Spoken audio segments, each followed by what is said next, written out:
says he'll make me a star if I just play the game. But that man doesn't know that I am bulletproof. Keep one foot on the sky and a foot on the roof. I'm not doing this to try to make a name. I just like the way it feels on it, the way it looks on me.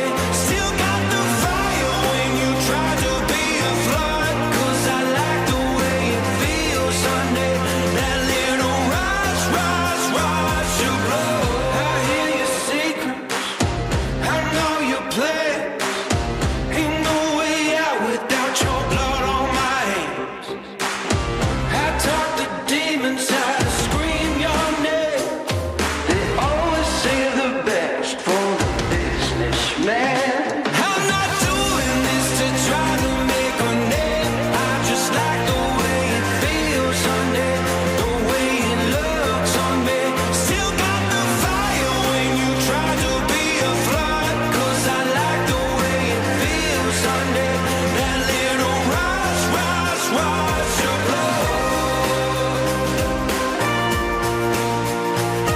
That rush of blood, I'll use it for good.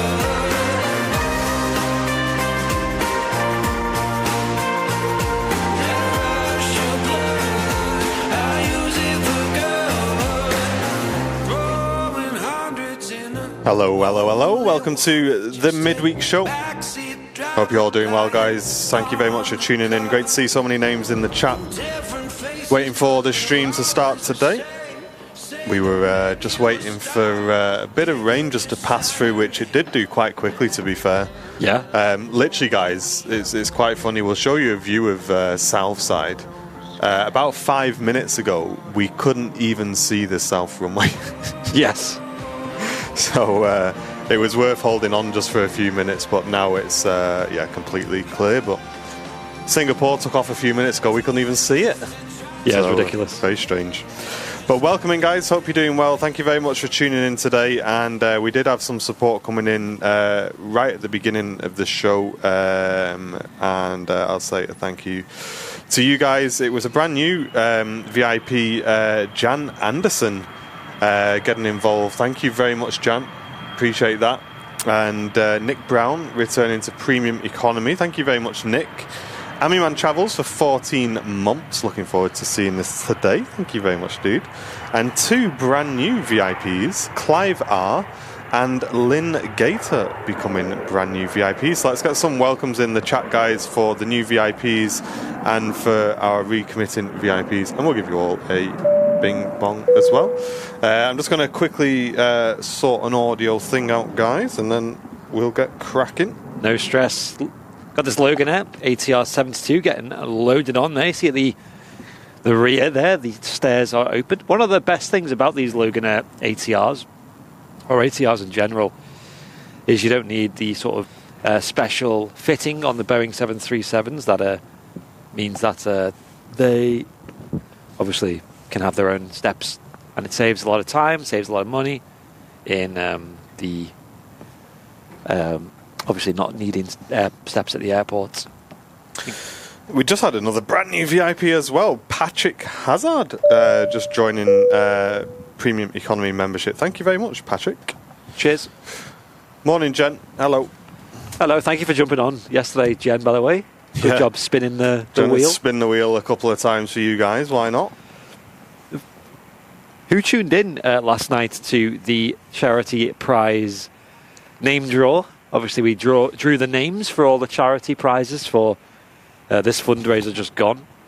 And a lot of familiar names winning prizes as well. It was good to see. Yeah, lots of prizes won yesterday. So thanks to everyone who tuned in and got involved. Appreciate it. And we just want to give a massive thank you to all of this year's charity sponsors as well, who've sent in prizes and donations. We really do appreciate it. And it's been a really good charity fundraiser this year. So well done to everybody who got involved in that. But we push forward now through towards the end of the year. And something we've not seen, I don't recall seeing this at all on our live shows. And that's Swiss operating an Airbus A321 on this route, which is pretty crazy. I've not seen that I don't recall ever seeing that on a live show, to be honest. Looks pretty tidy, and it looks like they've also just closed runway 2. So there was a BizJet at the start of the show that went over on, departed on the south runway, but now that it looks like that runway's closed. That happens at 11 o'clock local, and it's just about 2 minutes away from that. Looks like this plane will use 23 rights for the departure. Shirley Dev, great to see you on the Twitch channel. And welcome into all the channel regulars. Didn't win again, says Paul, even after bribing Andy with a fake beard. Was it you who sent that, Paul? Did we find out it was Paul before today? No. Which Paul was that? Paul Brooks. Paul Brooks. Because we were in the office and Amazon knocked on, said, "You got a delivery?" I was like, "Have you ordered something from Amazon?" Like, "No, I've not ordered anything." It's like, oh, it's got to be like just something we've forgotten about. Yeah. And we opened it up and it was just a fake beard. And we're like, right, that's one of the VIPs. No name in it, no nothing. So we tried it on, and the plan was, wasn't it, to bring it down on the Super Sunday show, but because of the weather, we thought it probably wasn't the best idea, but the mystery has been solved. And also, I put it on in the office just to try it out, and it's one of them beards where all the hairs just seem to fall out when you put it on. Dead itchy as well. And honestly, guys, I was pulling hairs out of my teeth for about half an hour after that. So, but thank you for it's a bit of a trophy at this point. Yeah. We do have the Singapore A350 on the taxi out as well, so an awesome runway 1 departure coming right up, and they have just switched to single runway ops. ATC in the chat just letting us know. Yeah, you can see the Swiss A321 using runway 23 right. This is going to sound and look awesome. We will get a video recording of this as well, since it's such a rare catch at Manchester.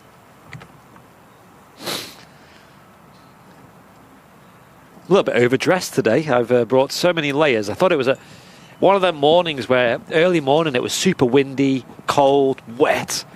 And I was like, this is going to be a nightmare, the show today. I'm going to not enjoy it at all. It's going to be horrible. And it was like the rain was coming in sideways where I live as well. So I was just like, this could be, not a fun day. So I put so many layers on, and now I'm here. It's kind of calmed down. And yeah, it's chilled out a lot just since we arrived, to be honest, hasn't it? Uh-huh.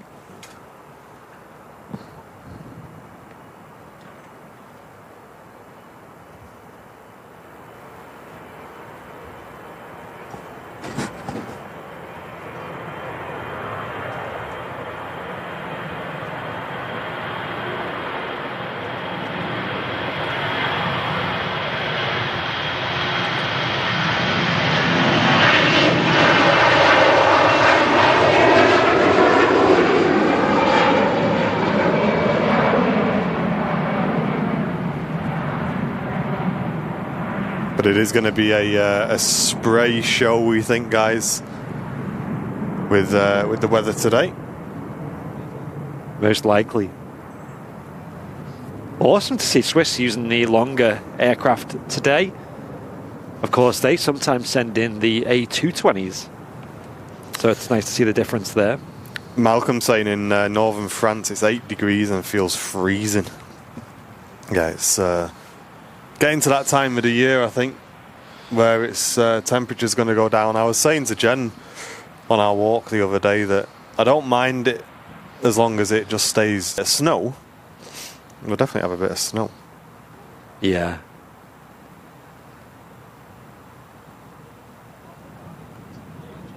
I think our expectations are usually in the snow side of things when it comes to winter, but reality is you don't see it till March. Yeah, that's it. Might be working now. That's what happened to me on that fog show. Where I just, oh really? Yeah, where the mods put that it cut out, and I looked at the encoder and it stopped streaming. So I put it back on and just carried on streaming for like 10, 15 minutes. Yeah. Signed off the show and everything. Said bye. And then everyone was like, it's still off. It's like, what? I know, it's weird, isn't it? Because it said we were broadcasting. I'm sure this new firmware they've put on this is not behaving itself. Yeah. Weird, eh?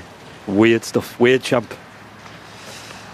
So that Singapore Airlines A350 is now down at the start of the runway. That might be next to the part. That'd be very nice. And there is a Phenom 300. Oscar Kilo, Papa Hotel Oscar on the reg coming in from London Stansted. Next to arrive. And there is Phenom. That sounds like me. That's you, that. Hello again. Yeah, as Martin was just saying, thank you to everyone who watched the Facebook leaving video that we put up on YouTube. Of course, that was part of the crew room live stream. We just highlighted it and put it up there in case. So we can link to and explain why we're leaving Facebook, of course. Catherine Ding, hello to you. Nice to see you on Sunday as well. Sorry we couldn't chat for much longer.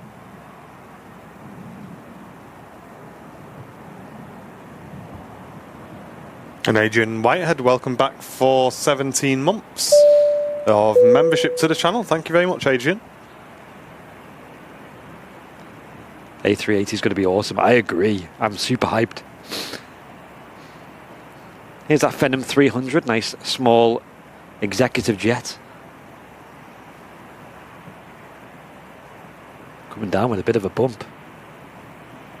Yeah, it's only up from London. Atmospherica Aviation company operating this one, and holding down at the end of Juliet 1 for 23 right is the Singapore. It's just waiting for a Sun Express, which is on approach. So this Phenom will keep its speed up, and hopefully they can get the Sun Express in. Yeah, I hope so.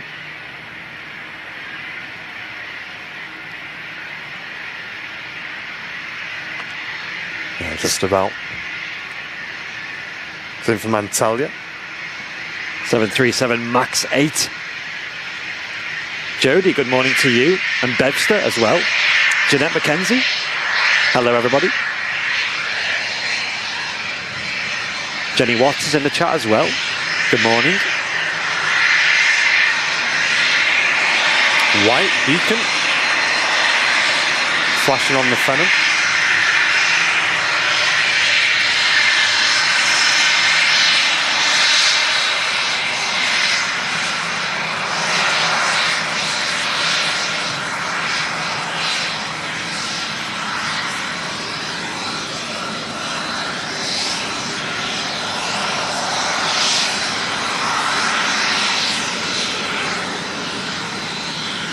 Yeah, they are nice, the Phenoms.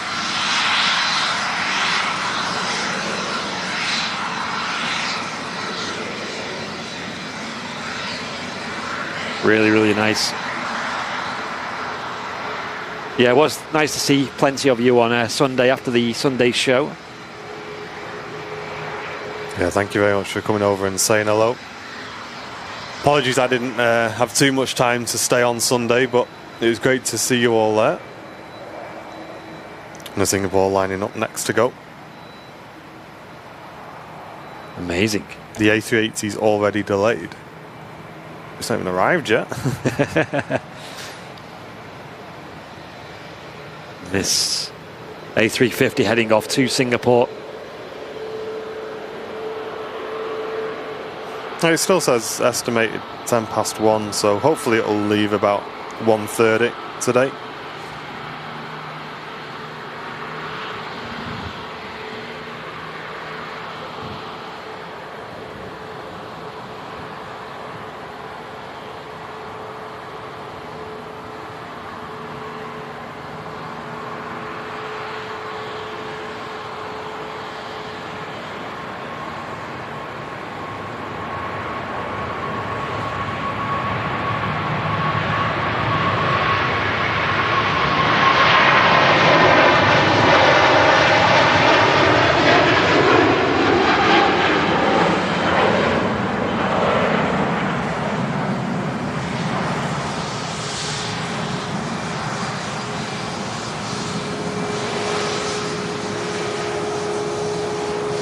Great shot there.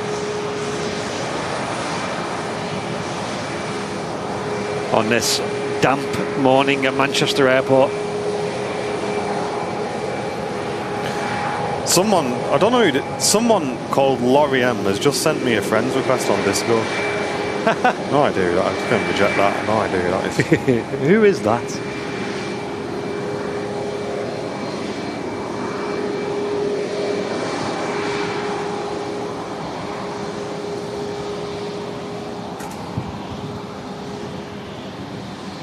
Note to self: laptop is needed on midweek show. Oh yeah. I was like, oh, I'd be all right. I got me because I left it at the office.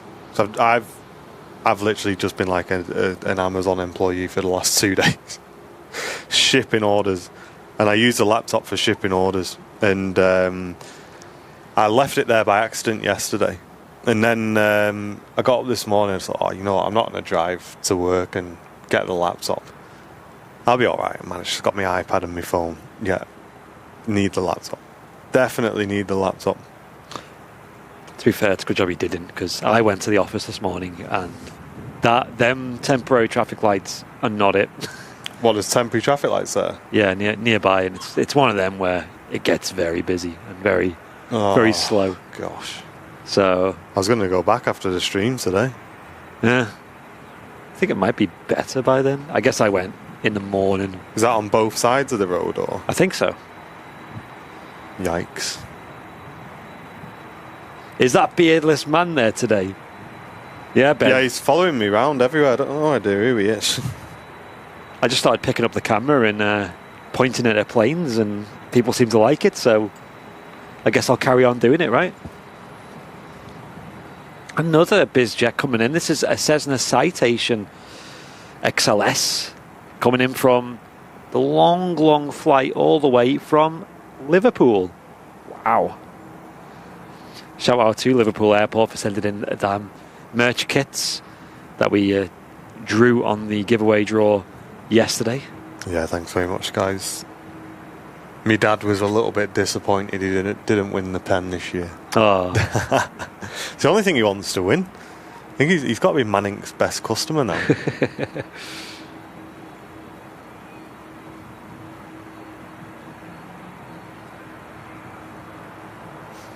Yeah, they've got smart motorways here, and they were doing roadworks on the motorway for 4 years. Was it 3 years? A while. It was a long time anyway, a few years. And they said, oh, don't worry, guys, when it's done, the whole point of this is it keeps the traffic moving. So the queue that's always there around the Trafford Centre and heading towards Prestwich just won't be there anymore when it's done, so it's well worth it. And they finished it a couple of years ago, and the queue is still there, guys. And not only that, there's now miraculously 100 flipping speed cameras. So no way. So maybe we all got debated. It's pretty broken around there, isn't it? That it's very strange, isn't it? It's like when we're on the M602 and we're trying to join from Eccles towards work, and the traffic going towards Prestwich is just backed right up every single day. It's like that for me coming the other way on the M62. Yeah. It's like Google Maps will be like, oh, you know, it's like red all the way. But it's just the left 2 lanes.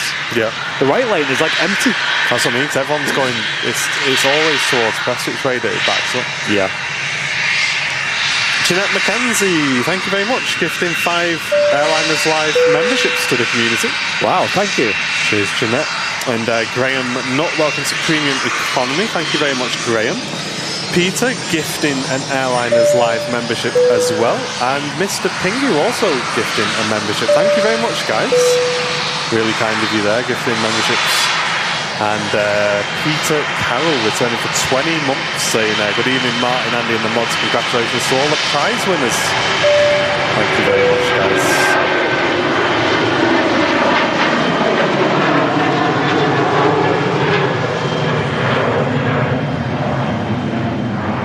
Oh, Terry.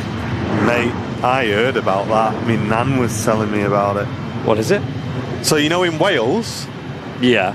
Everywhere now where there's a lamppost, Yep. on a street is 20 miles an hour. That's so weird, isn't it? It's 20 miles an hour. So in all built-up areas, you're only allowed to drive 20 miles an hour now. Now, I'm not being funny, right? But modern cars, they're not designed to be driving at them speeds. They're revving like mad if you're driving at 20 miles an hour. You know what I mean? They're not designed to be driven that slow. It's just, if you drive around at 20 miles an hour, it feels so slow. It does, yeah. Yeah, it does. Like, surely that's going to create more queues and problems than it would just be to... I don't understand it. I'm sure there's a logical reason behind it, but I can't. I think it's safety of pedestrians, but...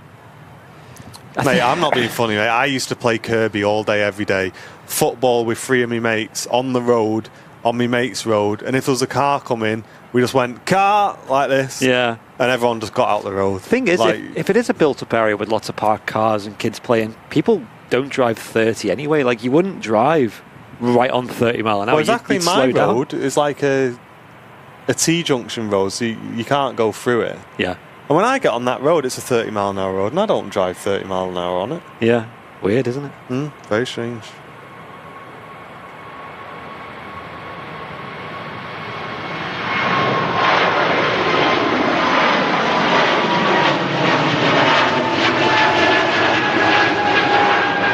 Yeah, Bill's saying 20 miles an hour on a motorbike isn't the easiest thing to do. Yeah. Oh, yeah, because with a motorbike, you kind of use the air to cushion you, right? Like, so Yeah. it's more comfortable at higher speeds. So my car's an automatic, right? And it's got 7 gears. Yeah. If I'm driving at 20 miles an hour, it's revving, mate, because it's in the lower gears. Yeah. So it's, for me, it makes no sense. And if it's like a the thing is, like, if it's an environment thing, well, my car's got batteries in and it doesn't kick into the engine until I put my foot down. So can I go 30 then, because I've got batteries? Well, I seen someone in the chat mention as well, it's like the opposite of a clean air policy, because in theory, doesn't that mean that more cars will be on the road at once because they're going slower? They're going slower. So they're going to spend more time on the road. Yeah, I don't get it. I don't get that. Is kind of, I think the only upside, and it is a big upside, I guess, is safety of pedestrians. But like I said, like, we are taught in driving lessons and stuff to go slow in built up areas, and it's just common sense. And then those who are speeding, like, let's say you are going 30 in a 30 zone and there's loads of parked cars and kids playing, that is reckless, and you can actually get done for that, like, because it's obvious. And then when there's no parked cars and nothing, you can go 30 and all of a sudden 30 feels pretty reasonable. Yeah, it's very odd, isn't it? Yeah.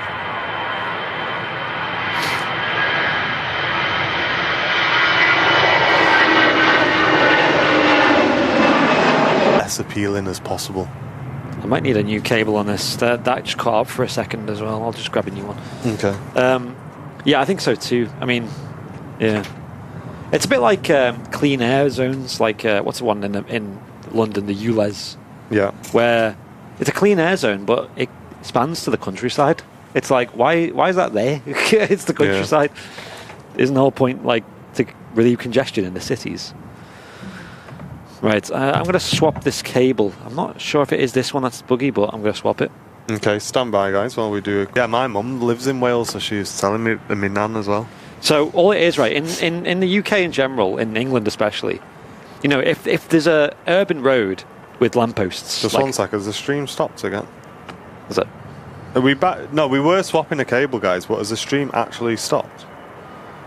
We'll find out when this EasyJet goes, I guess.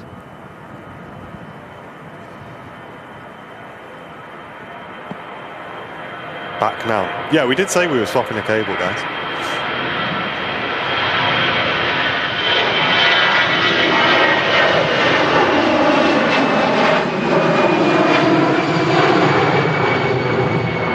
Yeah, so in England, for example, if you're driving in, like, you know, a built-up area and there's lampposts and you don't really see any speed limit signs, do you? Your default mind is it's probably 30 around here.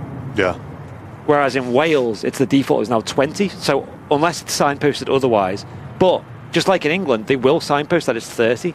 But obviously, like, on every road, there's not 30 signs all over the place, is there? It's kind of just a default. Whereas if it was a 40 road, there would be They have to have it on every lamppost, don't they? Yeah, repeater signs they're called. So just like every once in a whatever, they'll have a sign.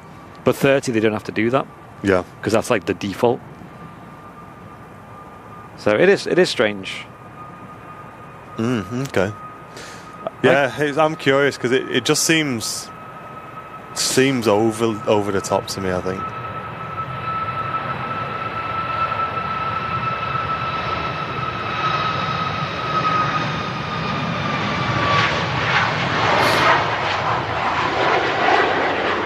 Yeah, it does.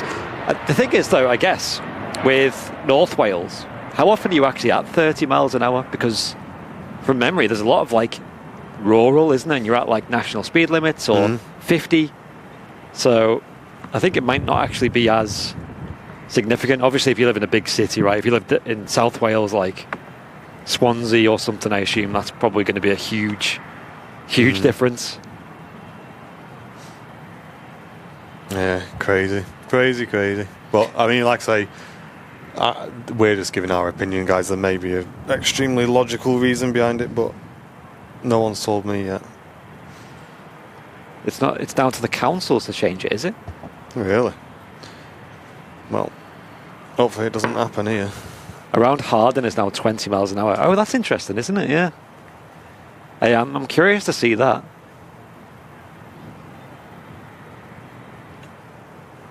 I remember a couple of years ago, maybe talking like 10 years ago now, in the UK, they were going to up the motorway speed limit, weren't they, to 80?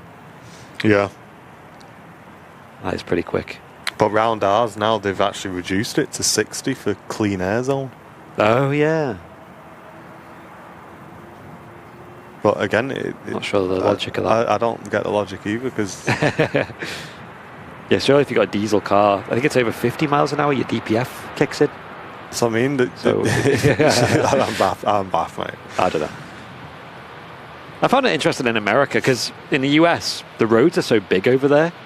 Like I remember, like they seem to do things in like intervals of 5 over there, like 65, 75 miles an hour. Oh right. Yeah, it's quite common. And because the roads are so big, you'll be doing 65, and you feel like you're going dead slow, you know, because everything's so far away and big. Whereas in the UK, yeah, like if a road's 60. National speed limit, you're not razzing around at 60 miles an hour because a lot of our roads are quite small.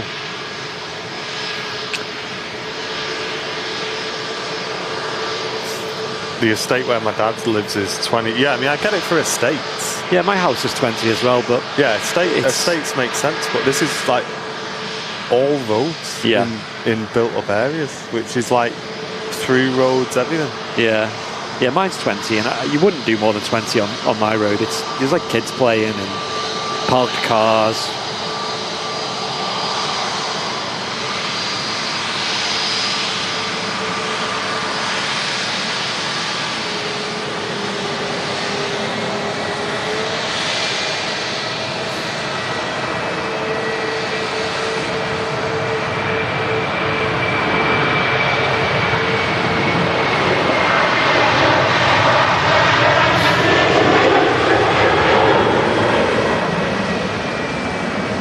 Wow.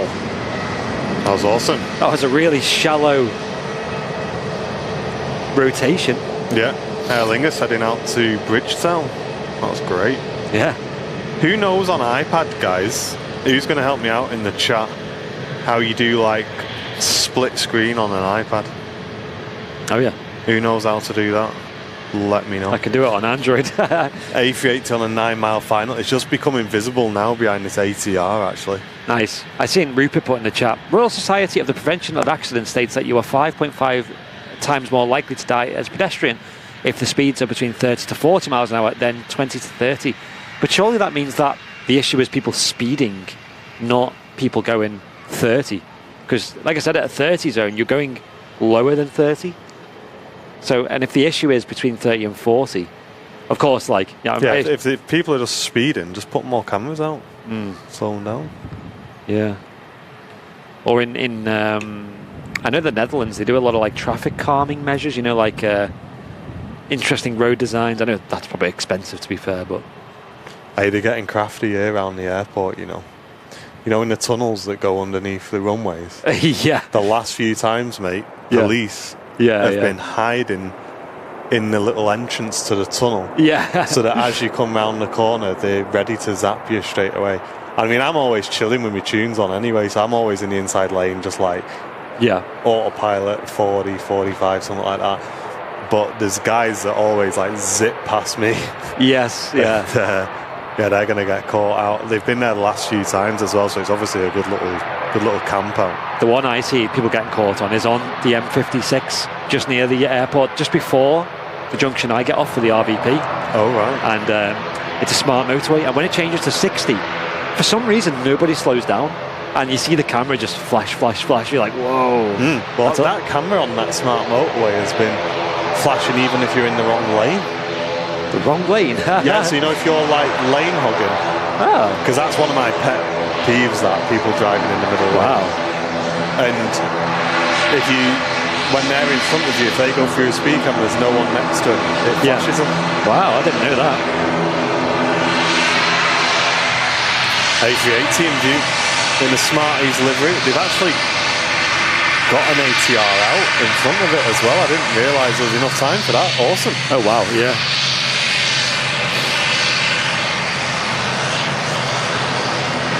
Oh, hold on, when people tap the screen, then tap the three dots at the top of the screen.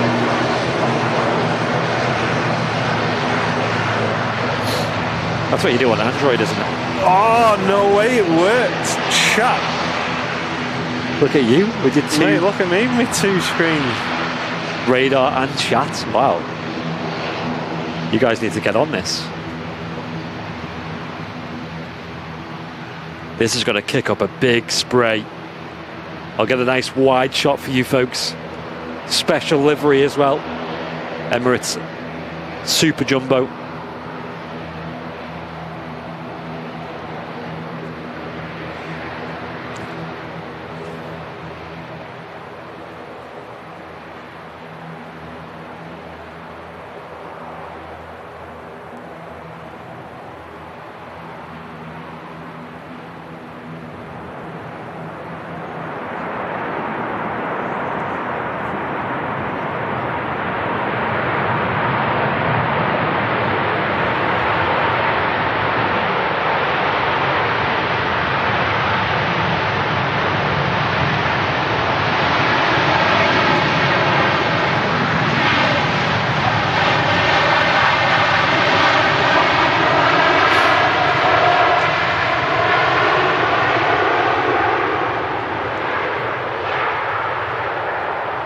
That was super. Nice. What an awesome arrival. Wow. Still so impressive, that livery. Still impressive. She's starting to get, or he, starting to get a little bit patchy now, I've noticed, in places. Now that that paint is a good couple of years old. Probably done many, many miles around the globe. Yeah, it's just completed a 7.5-hour flight from Dubai today. And Captain Gaz, thank you very much, mate, for subscribing on the Twitch channel, using your Twitch Prime. Appreciate that, mate. That bing bong is for you. Thank you. Thank you for all the support lately, folks. Got Airliners Live and Flight Radar split screen on the iPad and cricket on the TV. There you go. Hey. I mean, on YouTube, you can swipe up on the chat to the top of the screen so that it basically makes like a full screen chat. But that doesn't seem to work for me in the split screen view. Oh, right. It's strange. But apart from that, it's working. It's all Gucci. Yeah, what I do is I'll have it on, you know, cast it to the TV and then full screen the chat on the phone. So I'm chatting on the phone. Yeah. And watching on the TV. I'm trying to keep an eye on Twitch chat as well. Nice. There is a Ryanair getting towed to our left as well. Probably taking her over to Terminal 3. Brussels in the new livery. It's an A380 heading back to her home in Belgium. And then we'll get a close-up look at the King of the Skies. Just here, that in the background.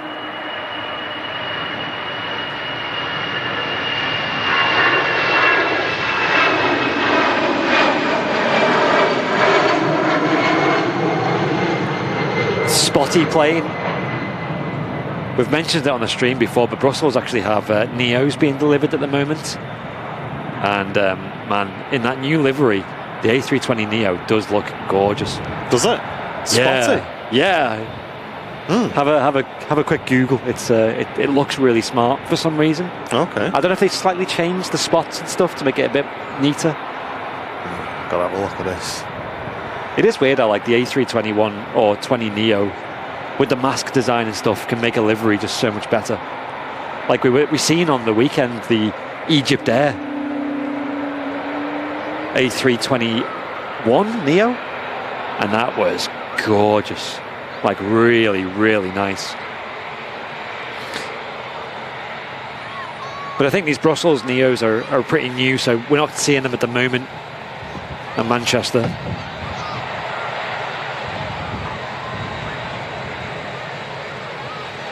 Yeah, you're right. There is something about that, isn't there? Yeah, it's so much better, isn't it? I think, you know what it is? I think it's the colours. Huh. Are the colours of the spots different, guys? I think, yeah. Not as colourful as this plane, but... That looks quite good, actually. I agree with you on that one. And Flemos, cheers for gifting a membership, mate. Cheers, dude. Yeah, has anyone in the chat seen the new Brussels A320 Neos? Let us know your thoughts. I'd love to keep an eye out for them here at Manchester. I'm not 100% sure how many they've got. I'm sure you can look at something like planespotters.net.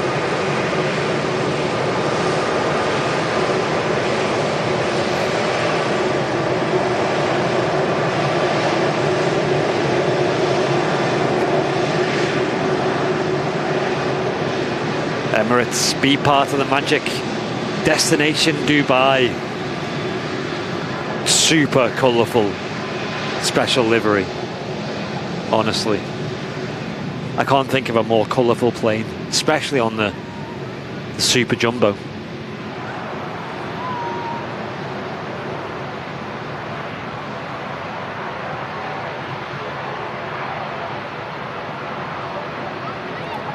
Yeah, Mach 1. I think with this livery, it is kind of mustard. It's kind of like you love it or you hate it, or well, you love it. Colourful one. Yeah. I've not met anyone who doesn't like it yet. Oh, there you go. Mach 1's the first. Mach 1 doesn't like it. All right. I think regardless, though, it's so theatrical. It's so big and bright. Yeah. Something different, isn't it? At least. Yes.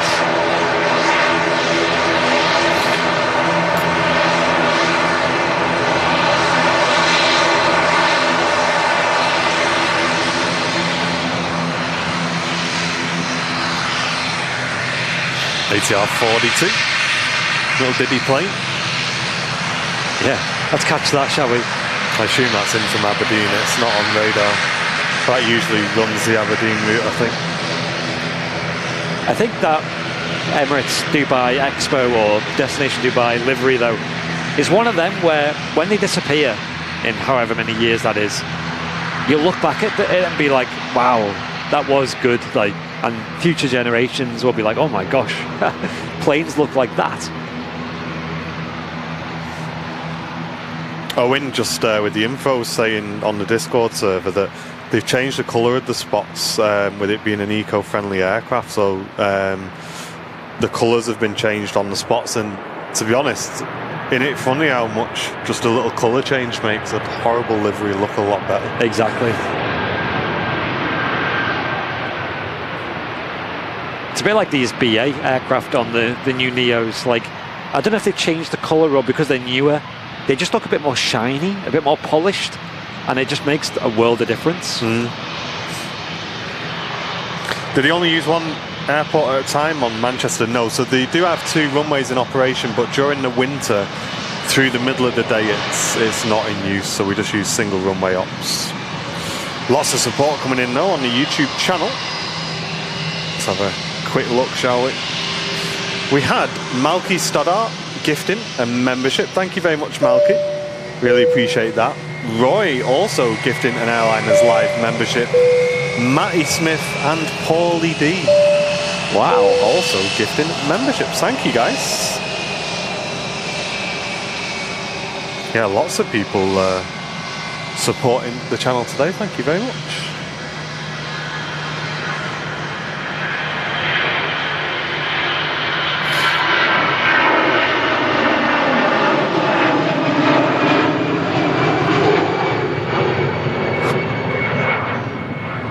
Yeah, thanks all. I know Matt's in the chat. Matt, have you updated anyone or know about if Friday's going ahead this week?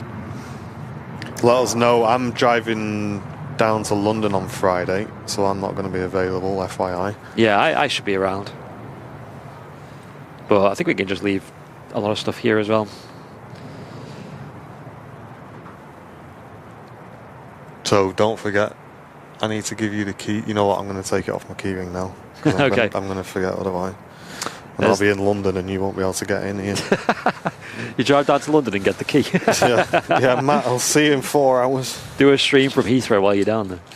See that upper jet bridge being slowly connected to the King of the Skies.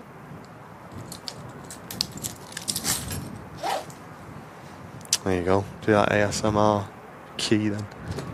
There you go, bosh. Matt in the chat saying, good morning from a cold and windy Boston Logan International Airport, Cape Moss. Hey, mate.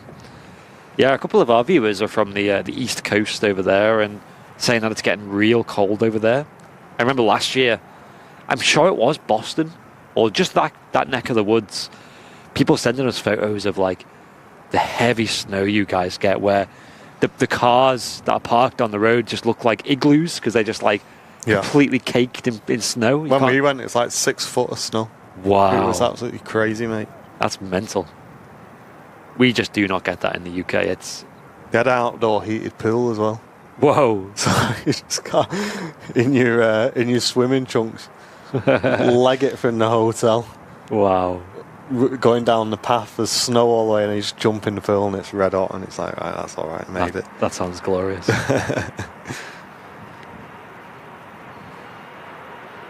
Is Henry back this week? I did see a message from Henry, but I don't think he talked about this week, did he? No. We'll let you know, guys.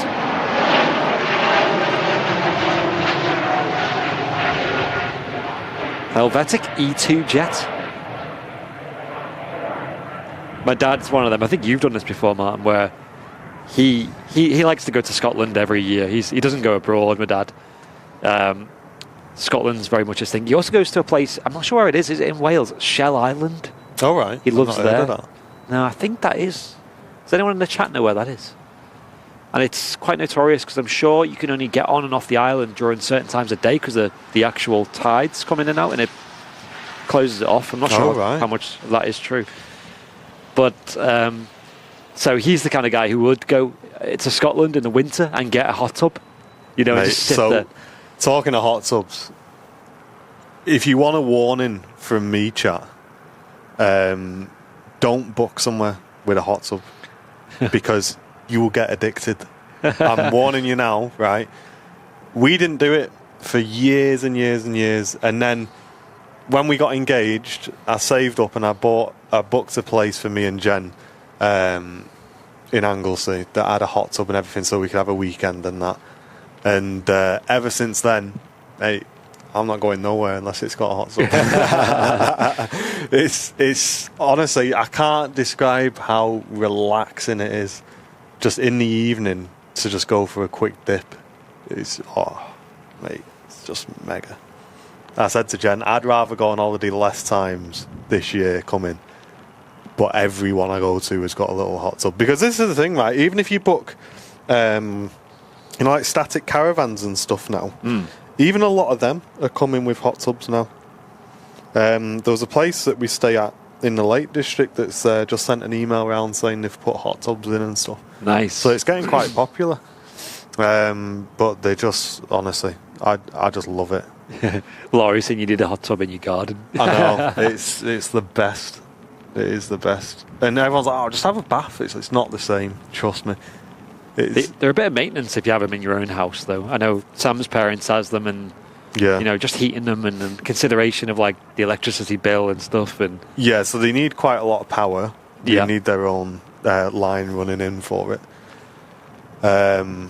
And like you say, there's maintenance, like maintaining the water parameters, pH levels and stuff like that. Changing the filters all the time as well. Yeah, just all that sort of stuff. So, yeah, they are definitely, and you can understand why. Obviously, it costs more money to go and stay somewhere, you know, that's got one. But I think if you're going on holiday, it just adds to it, because when you sat there just chilling, you can watch a stream or something.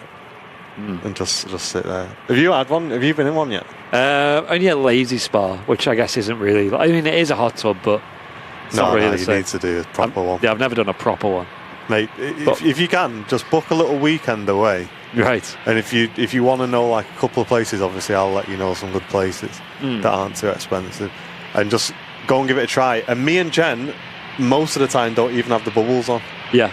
You just sit there, and just because it's nice and warm and you're outside and you got like the fresh air and that, it's just the best, mate. It's the best. And if you want to see me in my Speedos, guys, that's March month on the 2024 calendar.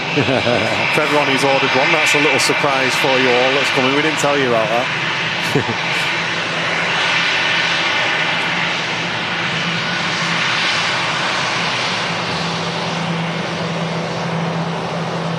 Oh wow, Laurie, I bet that'd be incredible, that.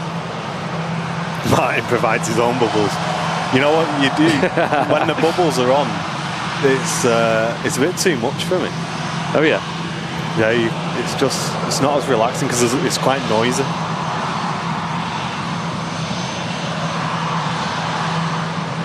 I think they work better at like colder holidays as well, don't they? Like in the UK and stuff. Yeah. Not sure it'd have the same effect in Lanzarote.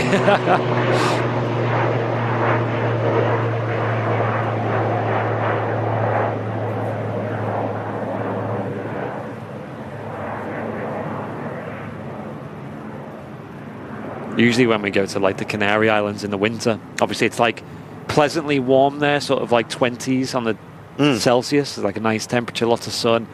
But man, if anyone's ever been to Canaries in the winter, have you ever tried to get in the pool? If it's not a heated pool, it's always freezing. Like actual, nobody's in there, you know, like, and it's like pain temperatures. Like you spend about 20 minutes like tiptoeing in, like, you know, creeping in the deeper end. Yeah. And then you just gets to your shoulders then. Audrey say my son and daughter-in-law went to Scotland on their honeymoon several years ago, and they had a hot tub, and the first night they were sat there watching the Northern Lights in it. Wow, that'd be good. That'd be really good. Captain Mark sent me a picture. He obviously lives up in the northeast. He's back home at the moment, and he's seen the Northern Lights the other night. Yeah, it was visible in Yorkshire the other day. Wow. Jen really wants to see it. I do as well. But I didn't know it was going to... I would have just drove up there, you know what I mean? It's not far. Not that far, is it now? An hour and a half or something. But for me, it's like, I'd love to go to Iceland and see him, but I just know that'd be the time when it's overcast or doesn't happen, yeah. And I'd just be so annoyed because I've only gone there to see them. I'm part of some landscape photography groups, and I follow some people on Instagram, and they were posting the pictures that were coming out from Yorkshire, and I was like, wow, that's like just as good as anywhere you'd go, you know, to see it. It was really cool. I'll have to show you the pictures, but it's something Jen really wants to see anyway. We'll have to try and tick that off this year, I think. Yeah, that'd be mad if you had like a proper cat, because a lot of the photos I see, and I'm sure were with Mark's like just phone, and you could see him pretty clearly. But imagine with like a long exposure on like a really good camera, a nice low aperture. It sounds like a Sony 14mm. You know what I mean? That would be good. My dream is to get like, I don't know why this is so specific, but like the Milky Way, but with like a lake in the foreground that you see it reflecting in the lake. Well, we said we were going to do that this year, didn't we? We said, well, we'll go to Wales and we'll do some photography. Never got around to it. I think that's the thing, isn't it, guys? And you guys will know in the chat, like, you just have all these plans. And the year, like, wow, it's November now. You know what I mean? That is mad, isn't it? It's just gone so fast. And even with just, like we've said before, the channel. we've got so many things that if we just had a few more hours, we can just get done.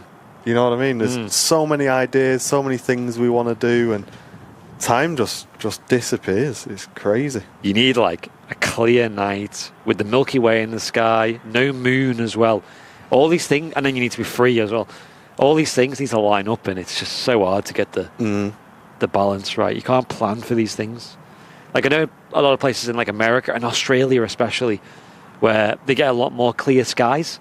So they'll just calculate it and go, oh, the Milky Way's in the sky at this date, so I'll book that off and then I'll go and it'll be fine. In the UK, it's so hard. Yeah, I think in the UK, I think I'm really fortunate because obviously I've got a semi-flexible job. You know, I can say, Andy, I'm going to take a couple of days and work from wherever, and just try and not clash with stream days, and that's really good because when you got the good weather coming, you can kind of plan around the weather. Whereas in my old job, that just wouldn't have been possible. We literally had to book months in advance and just hope it wasn't raining. Yeah.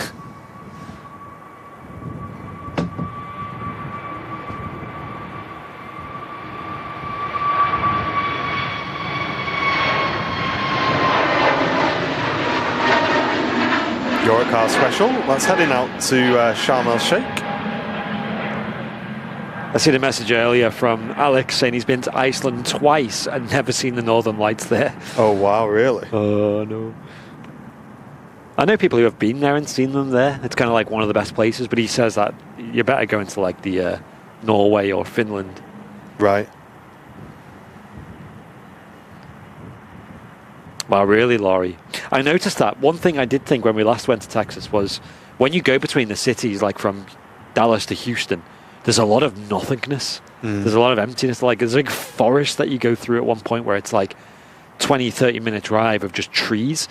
And you look on the light pollution map and it gets so dark around there. And I was tempted, we were running a bit too late, but I was tempted to stop in just north of Houston and just like go see the stars. Because you don't, the thing about the UK is you look at the light pollution map, it's so bright, this country, because there's so much. There's very little like emptiness. You have to go up to like the Scottish Highlands or the depths of the Snowdonia, Yorkshire Dales, and none of them are really close to here. Like we're talking hours drive. Snowdonia is probably what, 2 or 3 hours drive, 2.5 hours. Scottish Highlands, obviously that can take 6 hours to get there, 7 hours. Right. And then obviously the Yorkshire Dales, I guess, is the closest, isn't it? Or like an hour and a half. But I mean, to be fair, I've done most of my nighttime photography just on Anglesey. yeah. I know it's not perfect in terms of light pollution and stuff, but I'm pretty happy with some of the pictures I've got out of there, I must admit. And I did actually manage to get the Milky Way. Nice.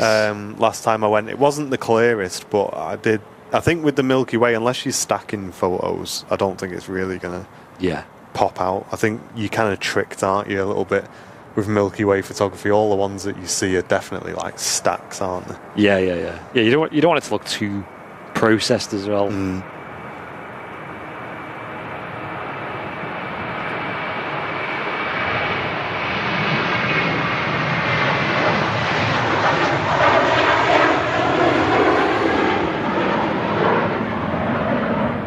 Laurie saying New Mexico is really good for it.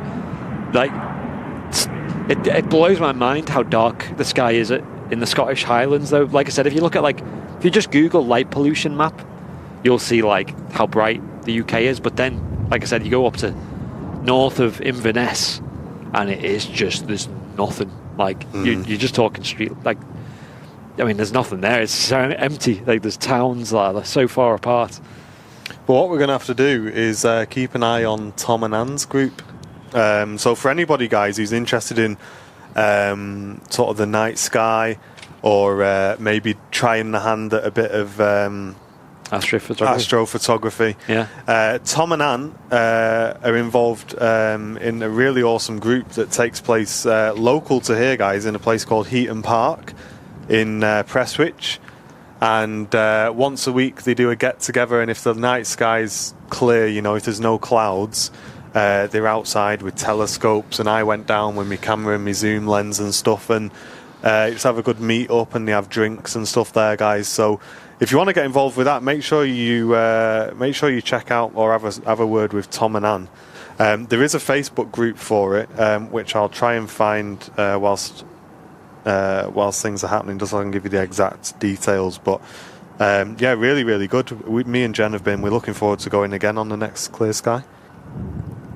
To be fair, if Tom and Anne's in the chat, can you guys let us know on Discord next time it's looking like a clear night at one of them events? Because although I don't really have my own telescope or anything, I have a 600mm lens on my camera which can do like really nice moon pics and stuff. I'd love to go to one of these events and just see what it's really all about. good. Tom brings his thing down, his telescope. Heaton Park Astronomy Group on Facebook, guys. Go and check it out. Oh, there you go. Terry's actually got a link in the chat, mate. We've got some good mods, haven't we? We have, yeah. Him, Chester Mike's usually on it super fast. Cheers, guys. He even put a link when I was talking about Shell Island in the chat. I've seen that. Nice. Mark, we were just... good morning to you. Hey, we were just talking about your photos of the Northern Lights the other day. They were taken on your phone, weren't they? Or were they taken with like a proper DSLR?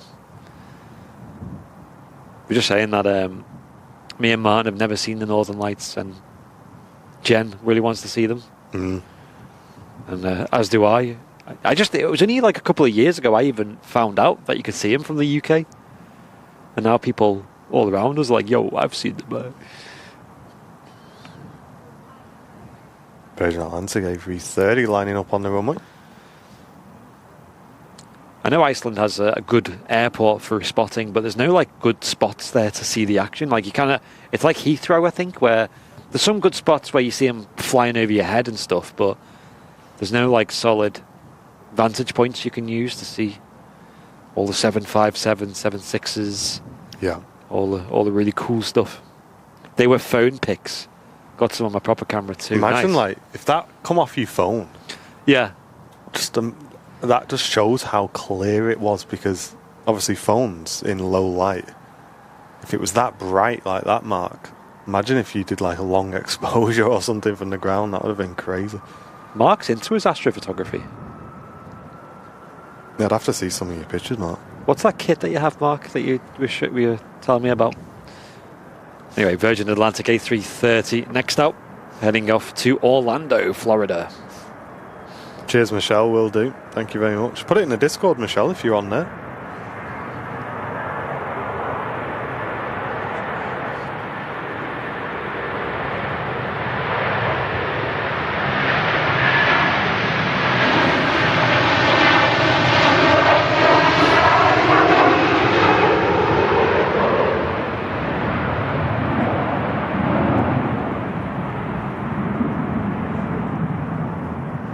Off to America.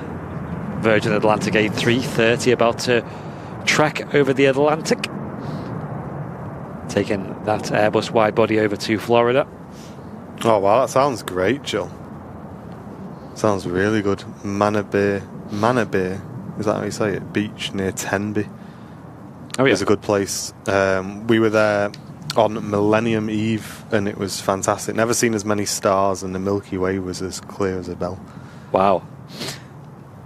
Yeah, I've Mach 1, yeah, I agree with you there, because a lot of people are putting a lot of photos of it, especially this year. So Mark sent me a picture of like a astrophotography photo. It looked really clean.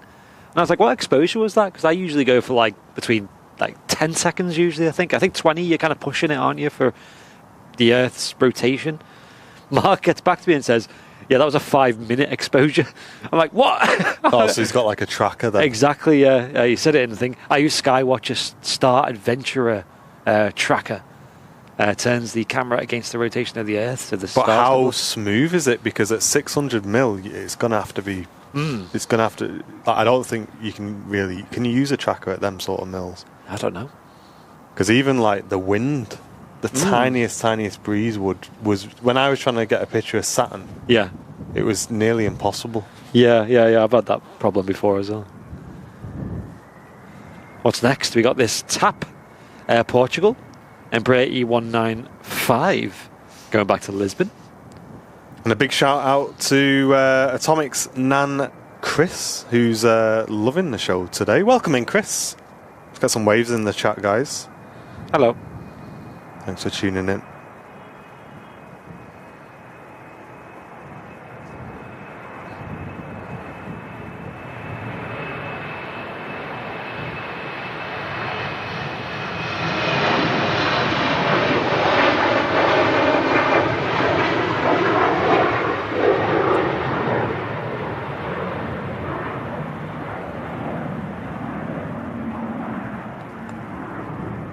Nice, relatively short flight down to Lisbon.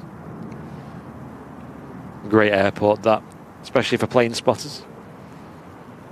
There is an Iceland Air pinging up on the ground as well. Speaking of the Northern Lights, it's a 737 MAX 8. And also, another place for Northern Lights, Norwegian. 737 on final approach as well. Awesome. All the, what's it called? Iceland, Scandinavia. Some people do, some people don't. Ooh, Logan rotating as well.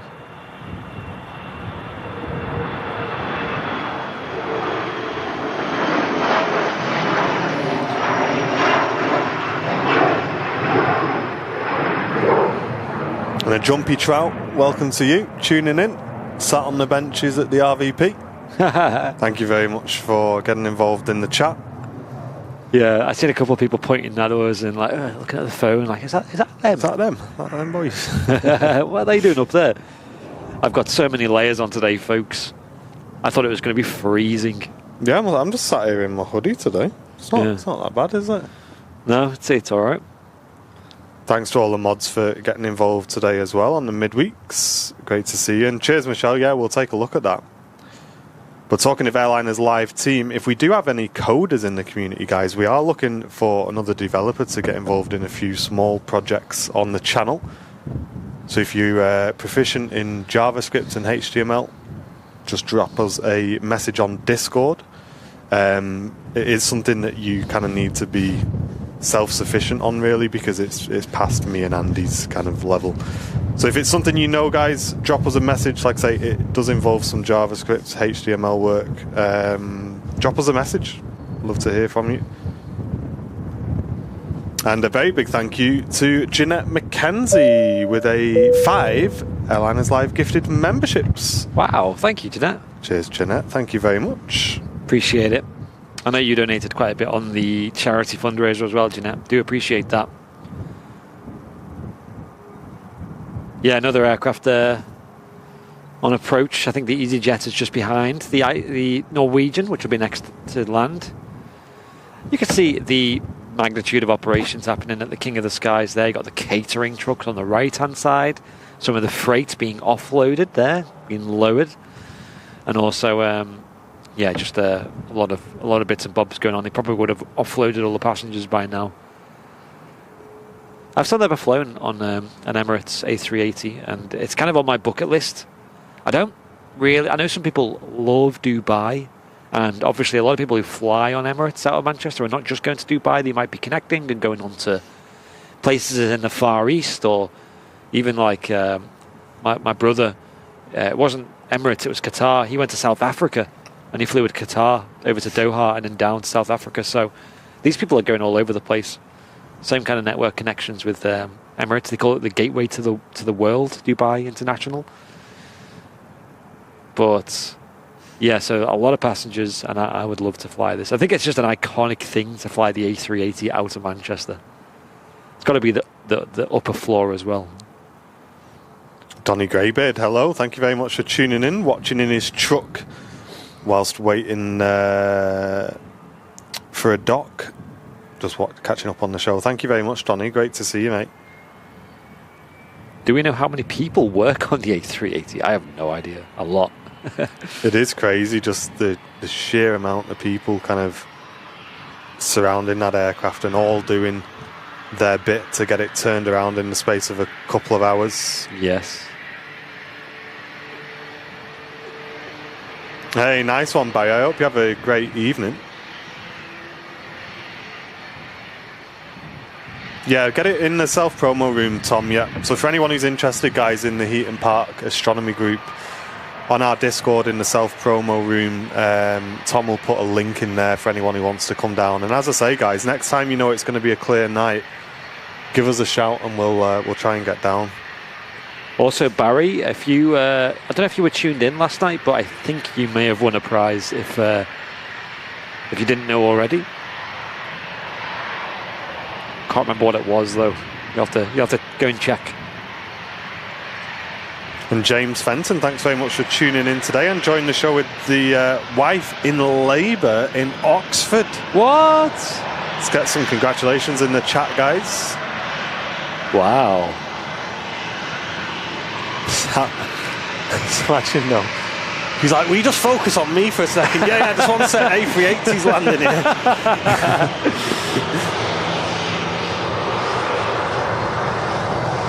So I've warned you, James. No planes in the hospital.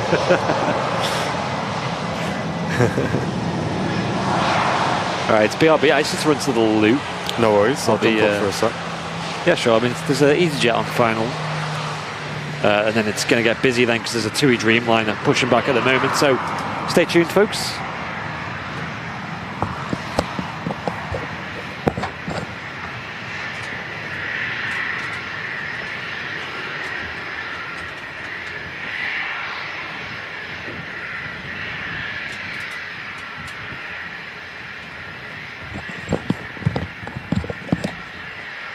Okay, right.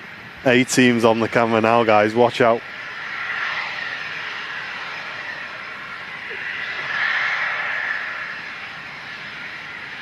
Hey, Jane. Great to see you. Thank you very much for tuning in.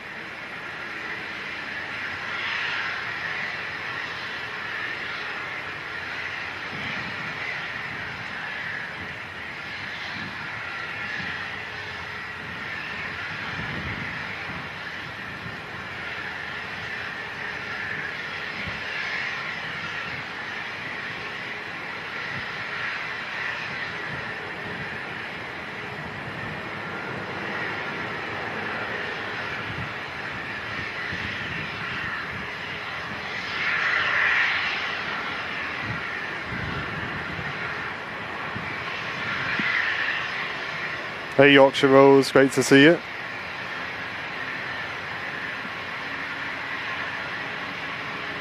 Thanks for tuning in today.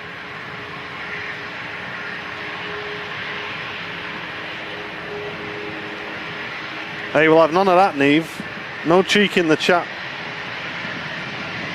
Someone give Neve a yellow card, please. You know what, guys? Mate, Andy knew that was going to happen. Stand by, I'm going to get my coat. I just started levering it down one sec.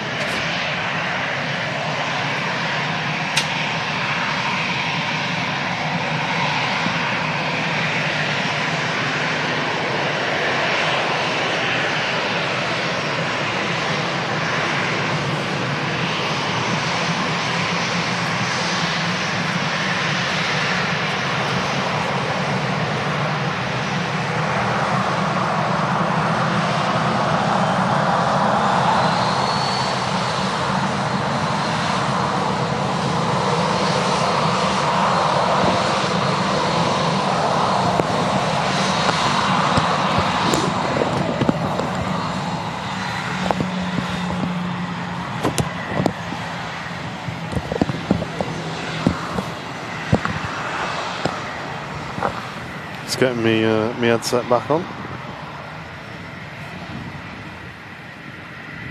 Yeah, this is what happened before. It started raining out of nowhere and the visibility just dropped massively. Iceland Air on the taxi out towards the end of the runway. And a massive thank you to David George, returning for 2 months of business class membership. Thank you very much, saying I've been fortunate enough to be gifted a membership for 3 months. So grateful, and a great way for me to relax at the end of the day. Thank you very much for tuning in. Yeah, you have to bear with us, guys. We're going to need to put quite a bit of waterproofing on. Just stand by. We'll run a very quick ad, guys, while we just put the waterproofing on. So just bear with us one moment.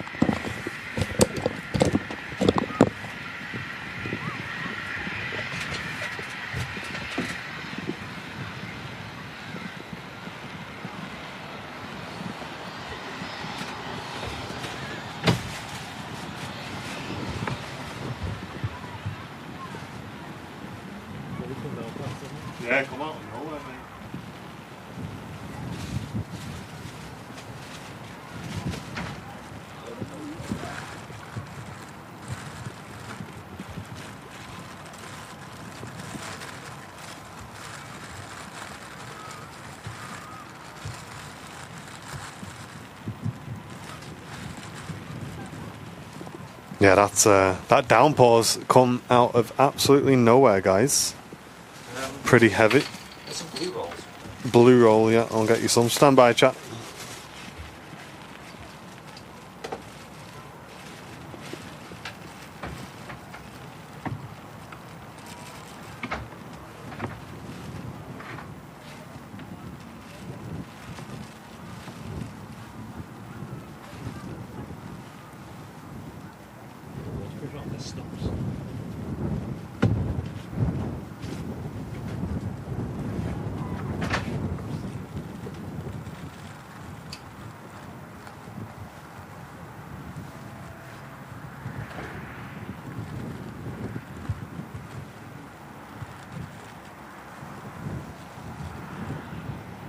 That's not something we see very often as well, by the way.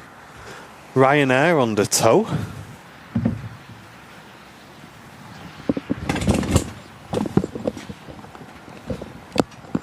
It's typical. I put the waterproofing on and then it stops raining. Yeah, I think we're going to leave it on today, I think. Yeah. I was just saying that Ryanair under tow isn't something we see very often, is it? Let's have a look at that. A little cheeky nosy. Was Andy asking for loo roll? No, blue roll. Oh my gosh. Imagine. Quick. Need some more loo roll. Right. We're back. Back in the house. Did anyone get an advert there, by the way? I'm curious. If you did, let us know what it was. Yeah, got anything interesting? I didn't get an ad, am I the lucky one? Quite possibly.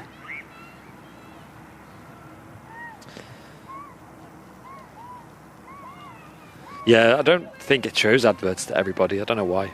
No, it doesn't. I'm not sure. No ad here. Weird.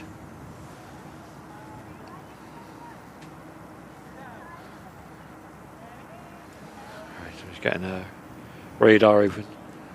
Yeah, TUI Dreamliner's on the way out to Varadero. It's a place I've not heard of before.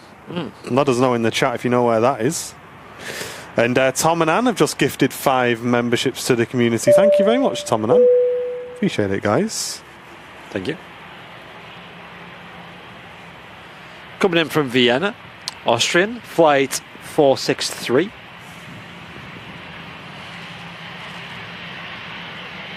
Neve got one for pure cremation.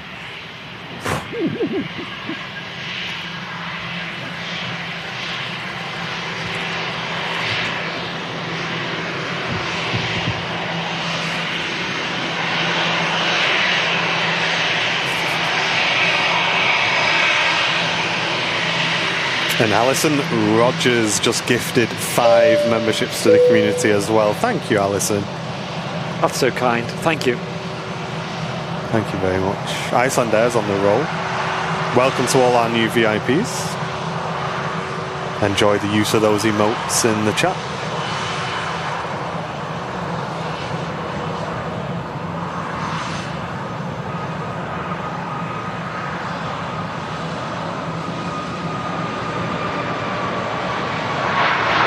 Notice the winglet as well on that.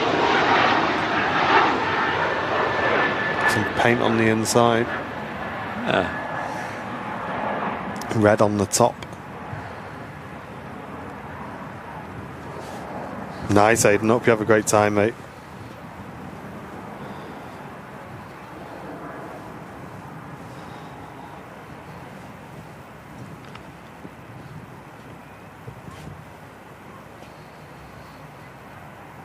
Yeah, it's been very strange weather here, hasn't it, the last couple of days? A lot of rain.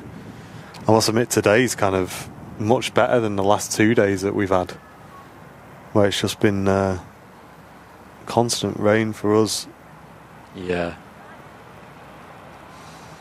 Hey, and Tony Watson, thank you very much, mate. Cheers for sending in a £2 super chat to the channel today. It's your first super chat to the live stream as well. Thank you so much, mate.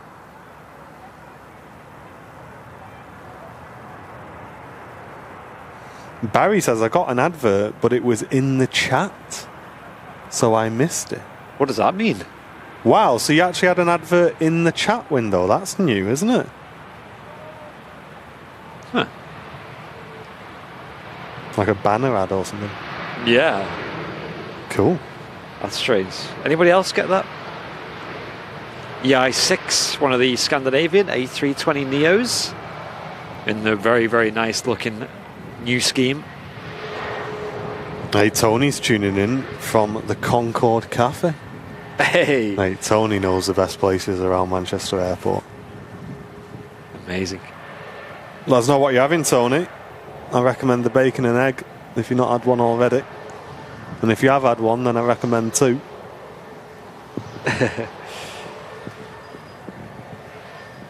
There is that Phenom 300 on the runway at the moment that came in earlier, the Atmospherica aviation one, heading off to Dusseldorf. And this TUI Dreamliner, as Martin said, Veradero on the destination, TUI Flight 146.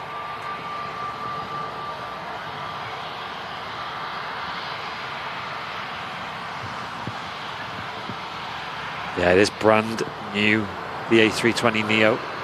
Wow, that bizjet just took off like a rocket.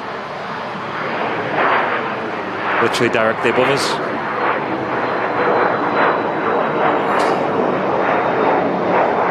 Tony's gone for a sausage and egg.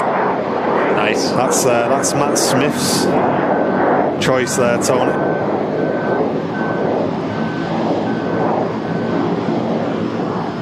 Matt sadly didn't win the Greg's voucher yesterday, though. Bit gutted about that, wasn't he?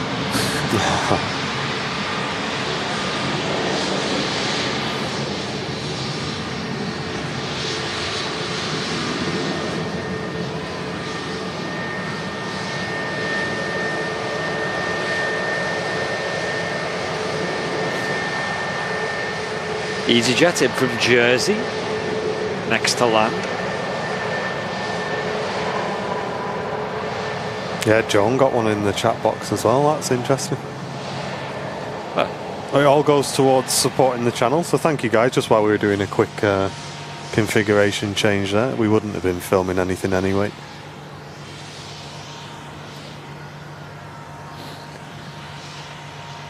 EasyJet going to be off. Super early.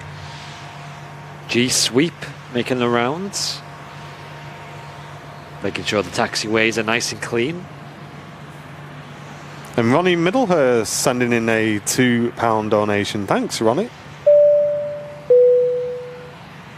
And that's your 10th super chat on our live shows. Congratulations, Ronnie. I like how YouTube keeps track of that, actually. That's quite nice.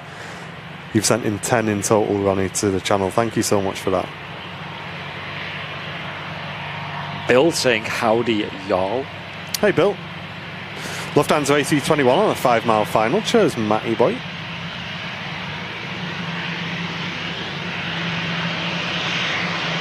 Do love seeing the A321s from Lufthansa in the older scheme as well. That'd be nice. And Otson's great to see you on Twitch. Hope you're doing well.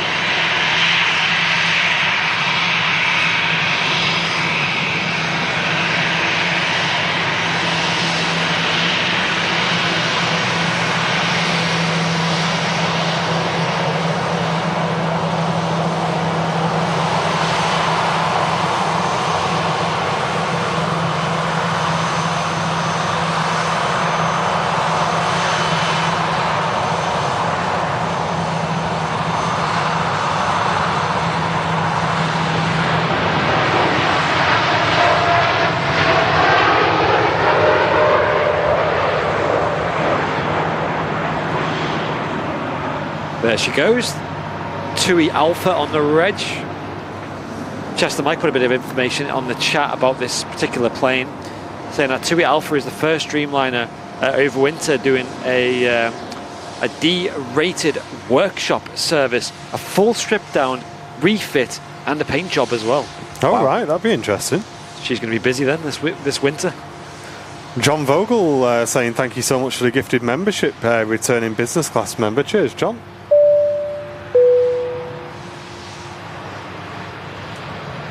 Thank you so much, John. And Rod just saying, have you decided to stay clean shaven, Andy, because it suits you? Well, I've got a bit of stubble now, and I think that suits me a little bit more. Is this an addiction? Is it going to keep growing? Oh, this suits me a bit. No, this suits me a bit more. So I kind of like the stubble, folks. I'm sure you'll see that on the podcast when that releases. Be in the studio tomorrow doing a bit of footage recording.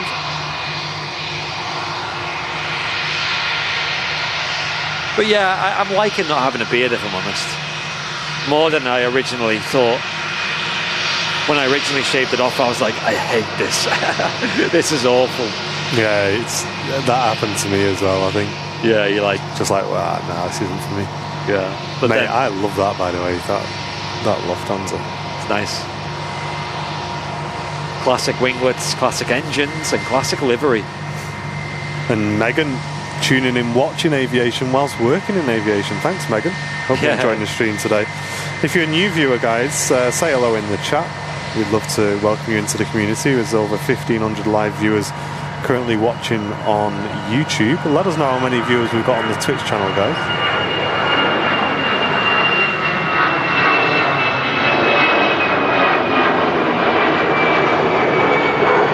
And Megan's just received one of those gifted memberships that Fiona's just sent in. Thanks, Fiona, sending in 5 memberships to the community.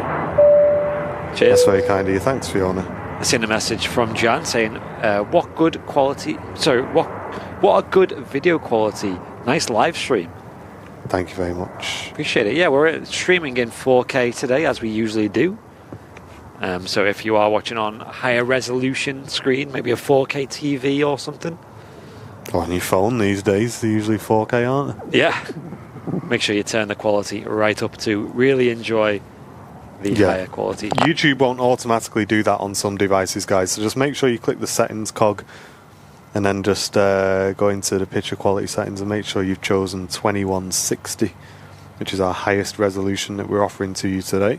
They used to normally just default to the highest one, but something changed in the last year or so. They started setting the default to something quite low. Mine's always at 360p now for some reason. It drives me west. I reckon they've done a bit of research and found that a lot of people can tolerate that, if that makes sense. They're just watching like... Just much lower bandwidth. Yeah, like a music video or something, right? To play in the background. That probably makes sense, mate. That's probably reduced their bandwidth massively. Imagine how much data that's saved on their end. Darren saying, afternoon everyone, lunching and lurking and enjoying the stream from Darren. Cheers, mate. You know the rules, Darren. You can't tell us you're having lunch without saying what you're having. Just get a message in the chat. Barry Bidwell telling us that his beard is 7 inches long. Really? Do you measure it? How many inches? And Stacey, first time posting in the chat, but love watching your live streams. Welcome in, Stacey.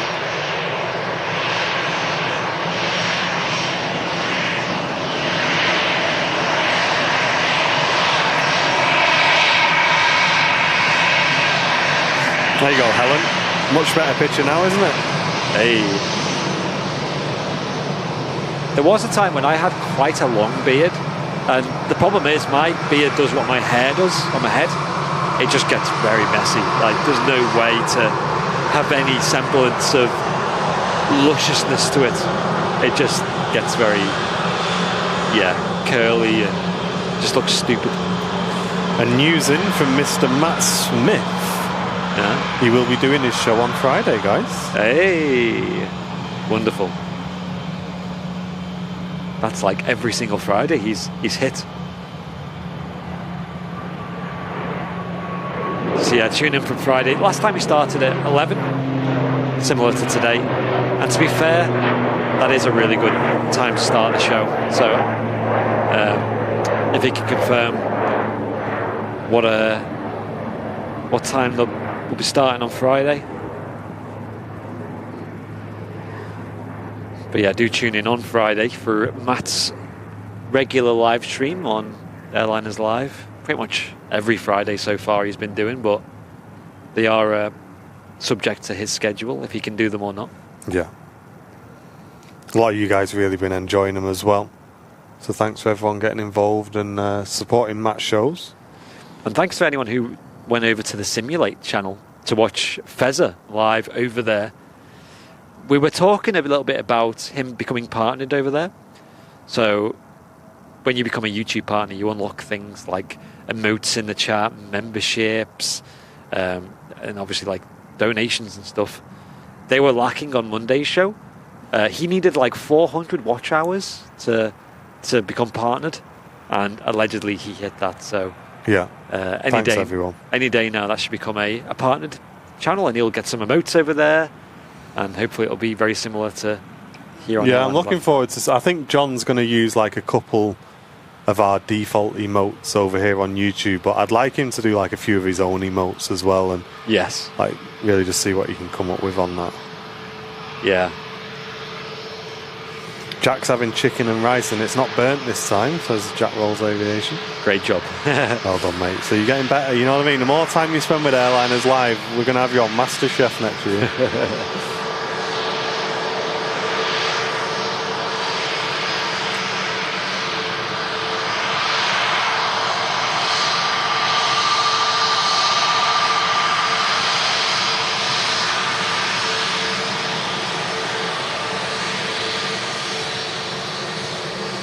Jane saying love Fezzer stream for the banter, and then Jenny saying she loved the one on Monday. It was hilarious. Cheers, guys. Yeah, I think Fezzer streams being over on the Simulate channel will actually have a lot of good in the long run, because it'll create like its own audience. I think having the flight sim shows here on Airliners Live was, you know, it was a lot of the regular viewers tuned in, I know that, but it never really created its own flight sim audience. And I think the idea with that is anyone who loves flight sim, subscribe to the channel, and then you're just going to get flight sim content. Yeah, I'm really looking forward to seeing how that channel grows over the next 6 months or so.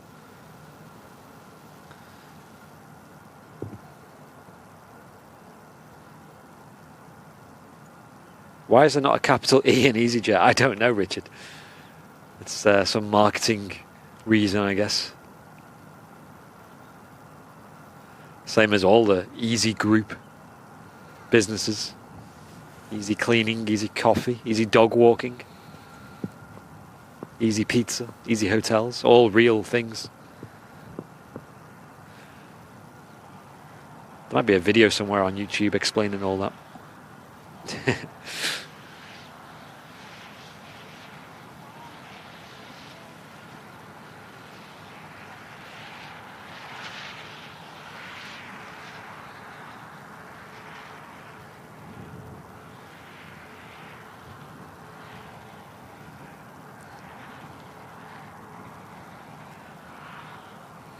I was just checking that that Facebook video has passed 8,000 views now.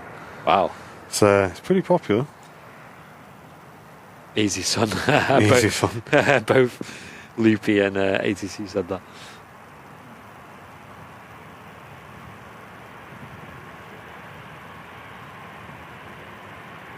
Another EasyJet stopping really quick. Look at that. Wait, you can exit there? Yeah. I thought the other one was going to get off there, to be honest. Wow. I did not think. I've never seen an A320 do that before. Strange, isn't it? Yeah, what's happening today? 2 aircraft that have done that, and as Andy said, you don't see that very often at all. Yeah. Never mind twice in one day. I've only ever seen, I think, BizJets do that, and like maybe like an ATR or something. Use the really, really early exit. And fair play, because now they're pretty much already at the terminal. So it's a nice, quick route back to the building. I don't think that was a bad landing, but I do find that if planes land with a bit of a bump, that seems to take a lot of the momentum out of the aircraft, and it usually stops a lot quicker. Whereas, you know, on the flip side, if it really butters the landing, obviously not much momentum is lost there. And usually to butter a landing at Manchester, you have to land a little bit longer than you would normally because of that 2-3 right hump.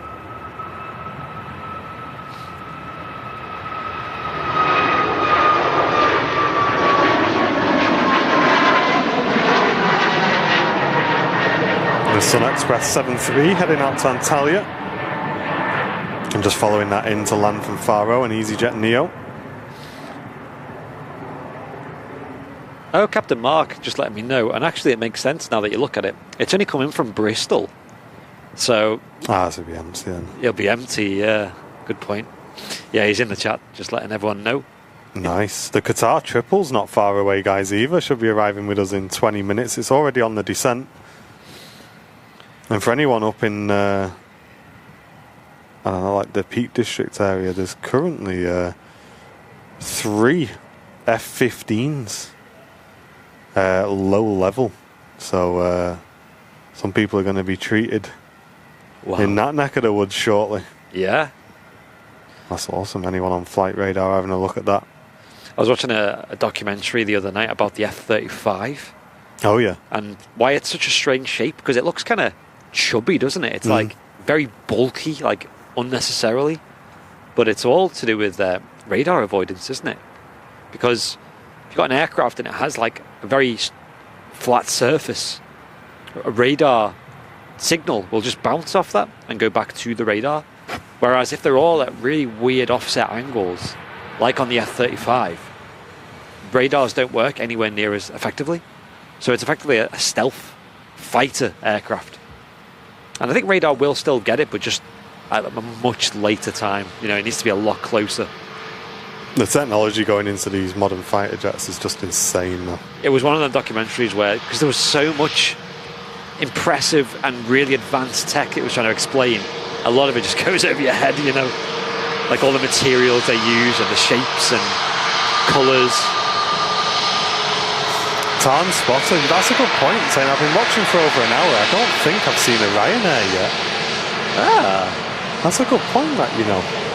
Other than the one that was under tow.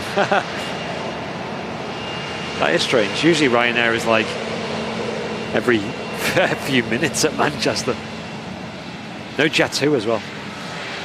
Just seen a merchandise order come through up on my phone. A huge thanks to everybody, guys, who's purchased merchandise over the last month or so. It really has helped out the channel, guys, immensely in terms of sort of covering costs and keeping things rolling. So thank you to everybody who's purchased some merchandise. We've shipped well over 300 parcels this month, and you guys are just absolutely insane, just the amount of support you're showing to the channel. So yeah, a massive thank you from both of us to you guys for all of the merchandise that you've been buying. And I believe the calendars have sold out now as well.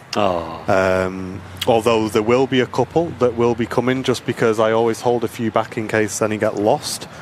And if they don't get lost, then we'll probably have another 10 or 15 to add to the website in the next week or so. But thank you to everyone again who's purchased merchandise. It has helped the channel a lot.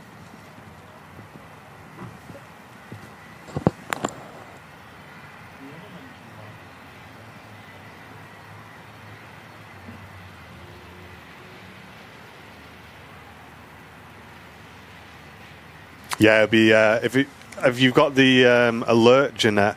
I think I've got about 25 left to post, which I'm planning on going back to the office after today's stream and getting those ones done. But I think a lot of people should start to receive their calendars today. It's only people who've kind of ordered calendars in the last couple of days that are still waiting for them to be posted out. I am impressed with them calendars. Come out. Yeah, they've done really a good nice job, haven't they? Yeah, really, really nice.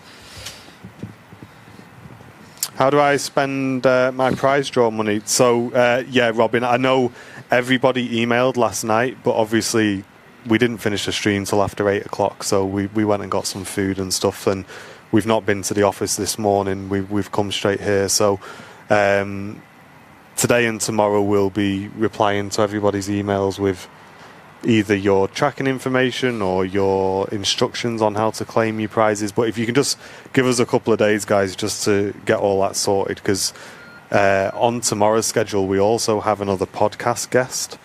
in filming with us. So we're just honestly, I can't describe how busy everything is at the moment, but we're doing our best to keep on top of it. Yep. And you'll be getting emails from us. So if you have sent us an email regarding your prize, just bear with us and we will get back to you. Don't worry about that. Yeah, we had a huge spam of emails, didn't we, last night from... Yeah, I went through and flagged them all this morning. Yeah. So thank you to everyone who reached out to that. And as I say, we are looking for someone to take a bit of the load off the team with regards to some coding projects that we need doing. So if we do have any coders in the community that are efficient with JavaScript and HTML, reach out to us. Please don't reach out if you're going to need some guidance on it. We just need people who are going to be able to look after it themselves, really. You can reach out to us on Discord, is the best place. And as I say, there's just a couple of small projects that we're just really not getting time to do. So if someone wants to get involved with that, then just reach out on Discord. What have you got over the top there then? Yeah, that's already gone past, but I think it was a Eurowings. It is, from Frankfurt to Tampa at 36,000 feet, an A330-300. Nice. Looked pretty big, and it was nicely lit up there as well. Practically Geek saying there's a Ryanair 10 minutes out. Yes. Practically Geek, you're in trouble with my bank manager. Because all your pictures... And I said to you that I'd been really considering getting one of those headsets, and your pictures kind of convinced me that one was needed. So thank you, mate. You spent a load of my money that I didn't really want to spend. But it's good, though. It's good. We enjoyed it. I brought it into the office the other day and let Andy have a go of it. Mate, that is nuts, that thing. That is bonkers. Weird, isn't it?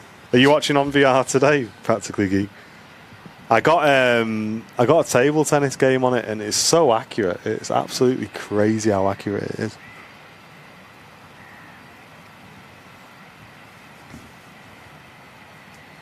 Oh, nice, Carl. Where did you order that from, mate?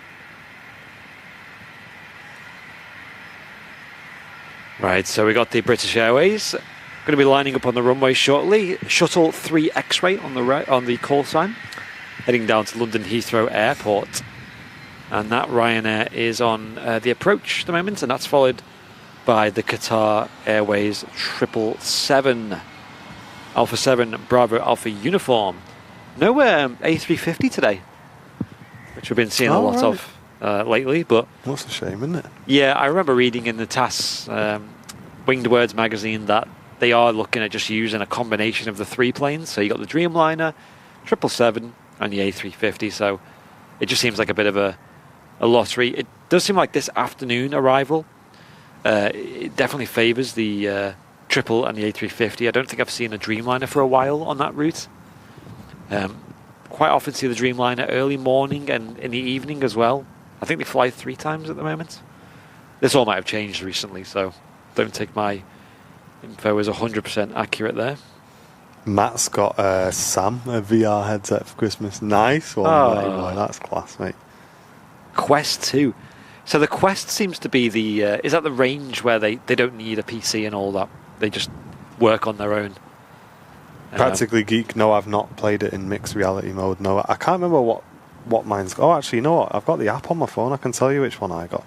You have to tell me if there's a better one, mate. We went on that roller coaster simulator, didn't we? Don't talk about that. I felt so... I nearly threw up. I'm not going to lie, guys. I left the office afterwards, and driving made it 10 times worse. Yeah, I wasn't very well after that. I've still got my old virtual reality headset, but it's so old now, man. It's like...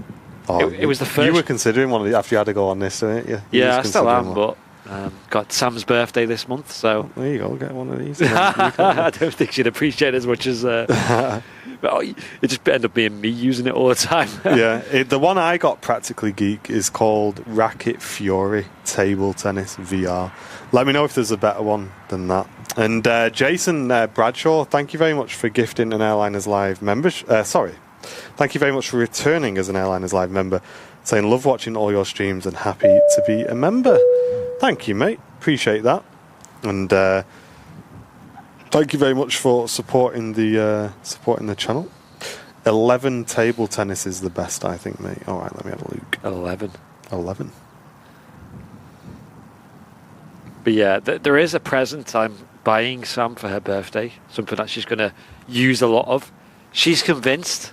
Oh, is that the Concorde Lego? Concorde? She's convinced it's a Lego Concorde, guys.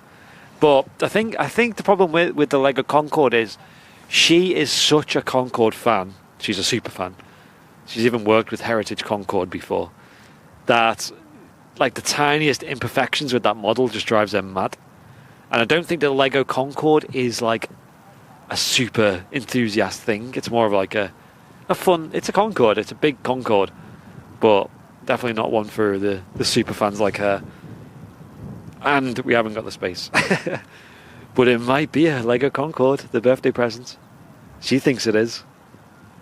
But she also thinks that if I did buy it, I'd just be buying it for the Airliner's live content. We can build it together in the office with all the cameras pointing at us. Midway through building it, we got a bing bong in the chat. Stop building for a second. But yeah, her birthday's at the end of this month, on the 23rd. Easy number to remember, 2-3, just like here at Manchester.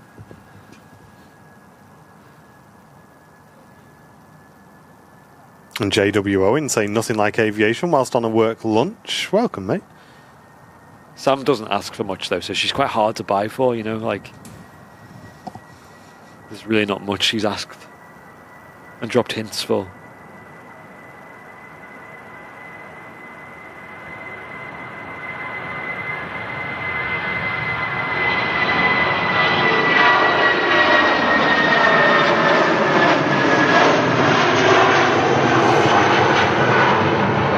Chris Flynn, yeah, I just saw that myself, actually. That looks like something to do with the in-body stabilisation just being a bit strange. There might have been a tiny little breeze there or something. We'll keep an eye on that. It was kind of like waving slightly, and it felt like it's slightly bobbing up and down but waving at the same time. A bit strange. Seems alright now. Nah, mate, I ain't doing it on the PC. Practically Geek. I'm not flying in it. I had one go on a roller coaster game. I nearly threw up. So the only games I do in VR are ones where I'm stood still, like table tennis or super hot, or I just watch streams in the cinema or something in it. But yeah, I can't do anything that's like motion related, because you saw me, Andy, after that. It sent me west. Yeah, well, that was... Didn't you send back your... the one that you had, like, that must have been 5 years ago or something, right? So that was a previous one. I can't remember what it was. It was one you had to plug in. It was the... Rift S, I think. Yeah. It stopped connecting to the PC. So it would sort of 7 times out of 10 it wouldn't connect to the PC, and you had to like mess around with the drivers and stuff. And the other 3 times out of 10 I just wasn't enjoying it, like you say. So I just thought, well, I'll just return it. It's obviously not working properly. And they said, did I want another one? And I just said, nah, I'm all right. But yeah, I think it's, like you say, how you use it, really. Yeah. And for me, I'm really enjoying the table tennis on it, and really enjoying just watching streams on like a big screen. Yeah, I am tempted, but we'll see. Especially with Christmas coming up as well. But this weekend, is it this weekend, Black Friday? I'm not entirely sure. It's coming up, though. It's coming up. I don't think it's this weekend. Yeah, if it is, I'll keep my eye on the sales. I did see a message in the chat saying, does the King hoodie have to be black? We're not stocking any other colours, just because, don't forget, guys, we have to try and keep every size in stock, and then if we then have to keep loads of colours as well, all of a sudden we're sat with like 30, 40 hoodies on the shelf that just aren't going. And we just don't have the money for that, to be honest with you guys, completely. So, but if you do want another colour, you can just message me. I can order another colour for you, like especially. It's just not something we're going to be listing on the website. So just let me know if you do have a particular colour that you want. Try and stick with the colours on the website if you can, but if you really don't like it, then you can just drop me a message. Afternoon, Joe Robinson. That was hilarious. Amatrine says, how do you get sick with the roller coaster sitting still? Well, that's the exact reason, is because you sat still. So your body's not moving, but in your eyes you are. Yeah. So it creates motion sickness because you feel like you should be dropping down a hill, but none of the sensations in your body are telling you that you're doing that. So it just doesn't add up. Uncanny valley, as they call it. Jeez. That was crazy. They really wanted to get off at that exit, didn't they? Exactly. Full reverse thrust on the rapid exit taxiway. Hey, you're right in there. Woo! There you go, chap.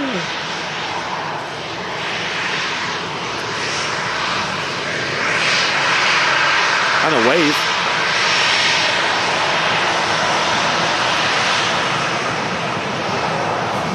Hey, cheers, Joe. Glad you enjoyed it, mate.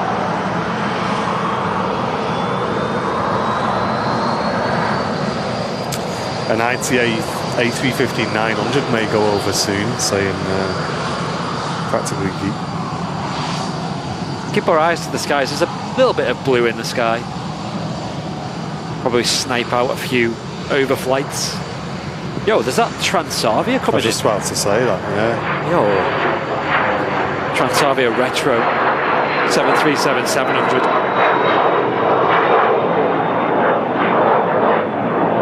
Qatar triple. Next to land. Amazing. Yeah, we flew on this exact Ryanair, and the Ryanair UK aircraft are a bit on the inside. They're pretty dated. I think last time I checked, they all had the old Ryanair cabin interior, and they feel a bit knackered. That one's got the split scimitar winglet retrofit, so maybe they might have updated the interior, but I'm not sure. I've just noticed on the iPad that they've added the See Perks button underneath the video now. You know, we always used to struggle to tell people where the See Perks was. Oh, right. There's a button literally just right below the video now. Cool. Richard saying, watching on my awesome new 4K Sky Glass TV, and the sound is amazing. Yeah, I've seen those advertised, Richard, mate. Sky Glass. Yeah, it's like Sky built into a telly. Oh, nice.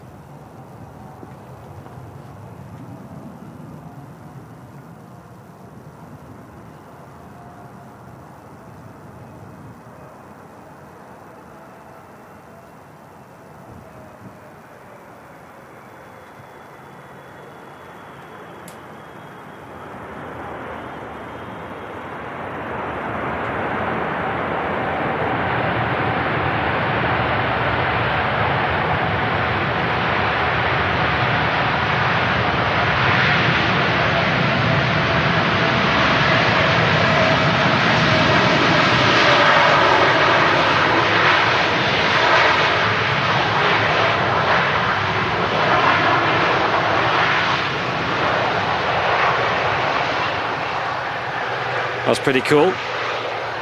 Awesome arrival, wasn't it? Plenty of liquid still on the runway.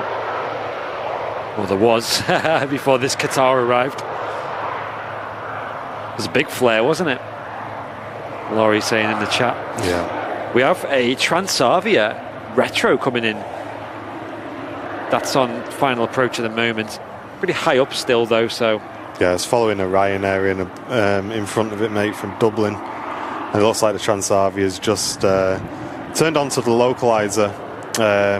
It's about 500 feet above the glide slope intercept altitude, but it's also too far out for that as well.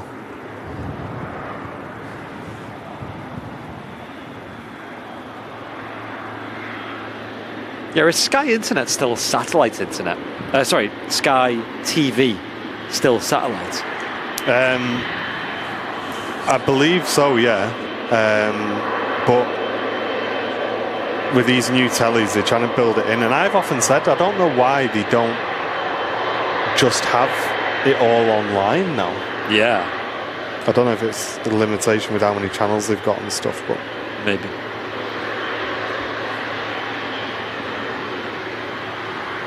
Yeah, you used to have to... You probably still do have a satellite dish fitted to your house just to watch TV. I think it's antennas now. Is it? I think it's slightly changed, yeah. Right. Hey, I'm Richard Hodge, returning business class member. Cheers, Rich. Thank you, mate. Bing bongs for you. There's that one over the top's a British Airways triple, but we've got a triple right in front of us, haven't we? So. Bit closer. Yeah, and the one further over to the left on its way to Toronto is a BA 350.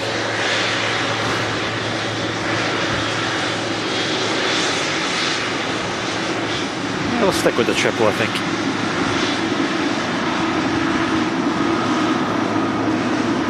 One world sticker there, just left of the letter Q. Huge Qatar Airways 777.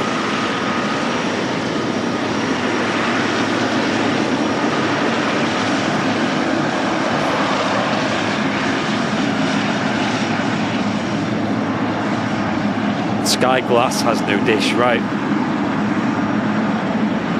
Looks really nice, this. In the light.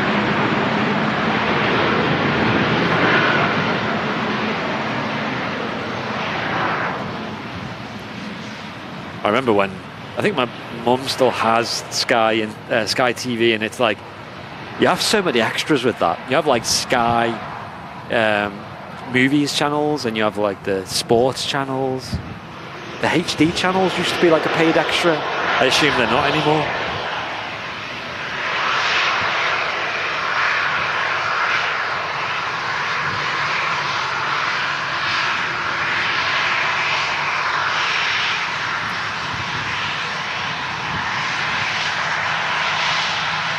I'm so out of touch from TV though. We don't have any TV in our house. Like we don't have an aerial or anything like that. We just have YouTube and Netflix. That's kind of all we need.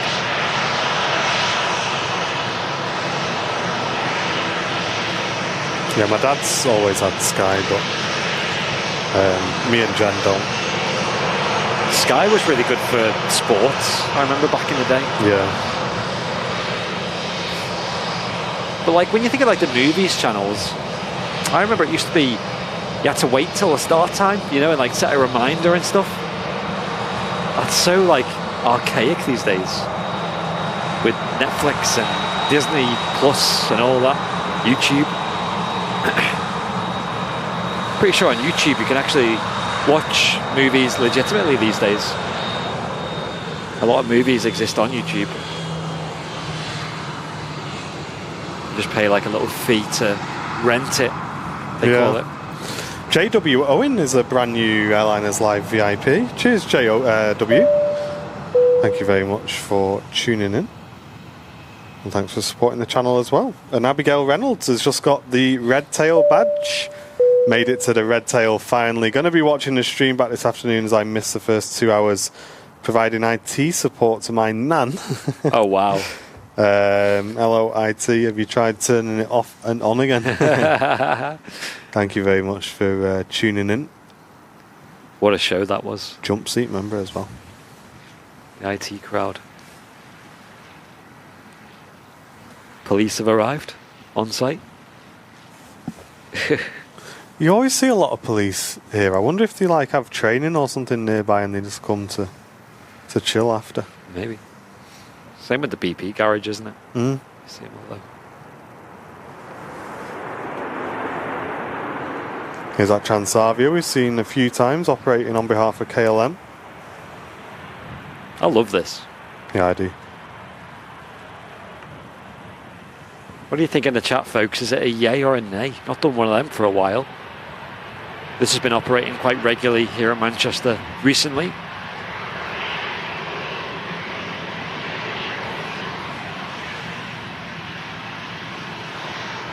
It's like a Transavia retro scheme.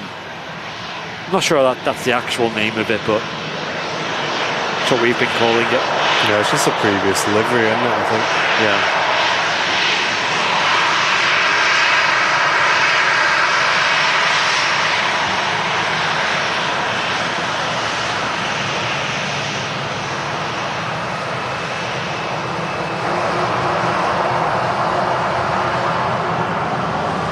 Actually doing a flight on behalf of KLM.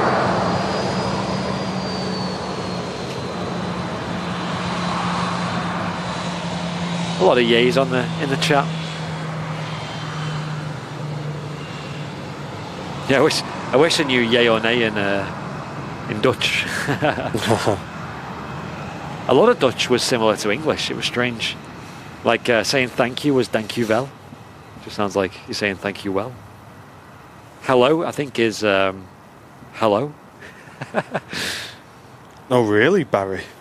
Yeah, the cost of subscriptions is going up quite a bit, isn't it? Netflix going up on his subscription anyway to $17.99 a month. It's quite a lot. That is a lot. Spotify is like £12 a month. I know, it's crazy, It's like isn't it? just for music. Jeanette McKenzie, thanks for gifting 5 Airliners Live memberships to the stream today. 1,700 members tuning in and 5 more brand new VIPs. Thank you very much, Jeanette. Thank you, Jeanette. Awesome support. Netflix definitely isn't as good as it used to be as well. Like, the originals over there are fantastic. They're so good. If you watch them, that's worth the money. But if you don't, like, the library of, like, external stuff just isn't as good anymore. Yeah, it's. I think what it is I think the rate at which things are coming out isn't keeping up with the speed at what people are watching them. I think that's the thing. And also, a lot of the big hits just go to other streaming platforms these days, like Disney Plus I mentioned earlier, and is it HBO something? And you know, it seems like a lot of networks have their own platforms. I think it'd be quite good to have like a mega subscription option that kind of gets you access to all of them. That would be good, yeah. Save and you money. just pay like £40-50 a month, which is like what you pay for Sky, innit? Yeah. And that gets you access to like all of them. Mate, should we try it? get them all together in a room. But right. all the live aviation streamers just make a mega package that just gets you access to all of them. Mate, that'd be sick.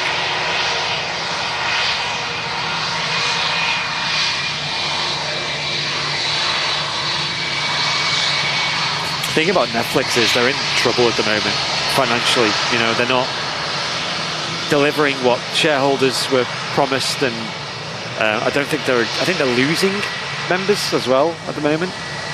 So they need to switch it up.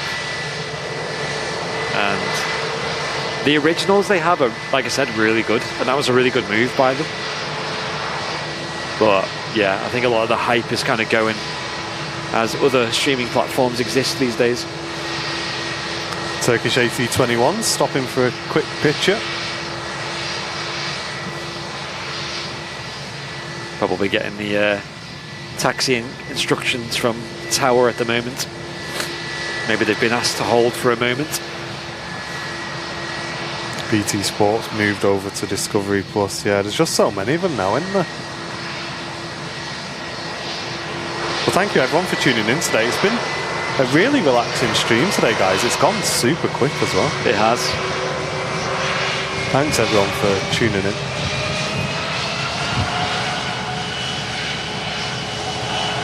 Someone in a jumpsuit like that. Yeah, I've seen that. Sometimes another flight crew, or sometimes like the cabin manager might sit in there.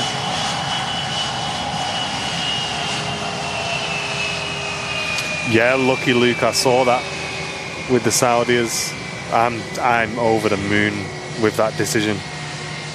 Saudi are going back to that scheme on all their aircraft. That, for me, is a huge upgrade, livery-wise, in my opinion.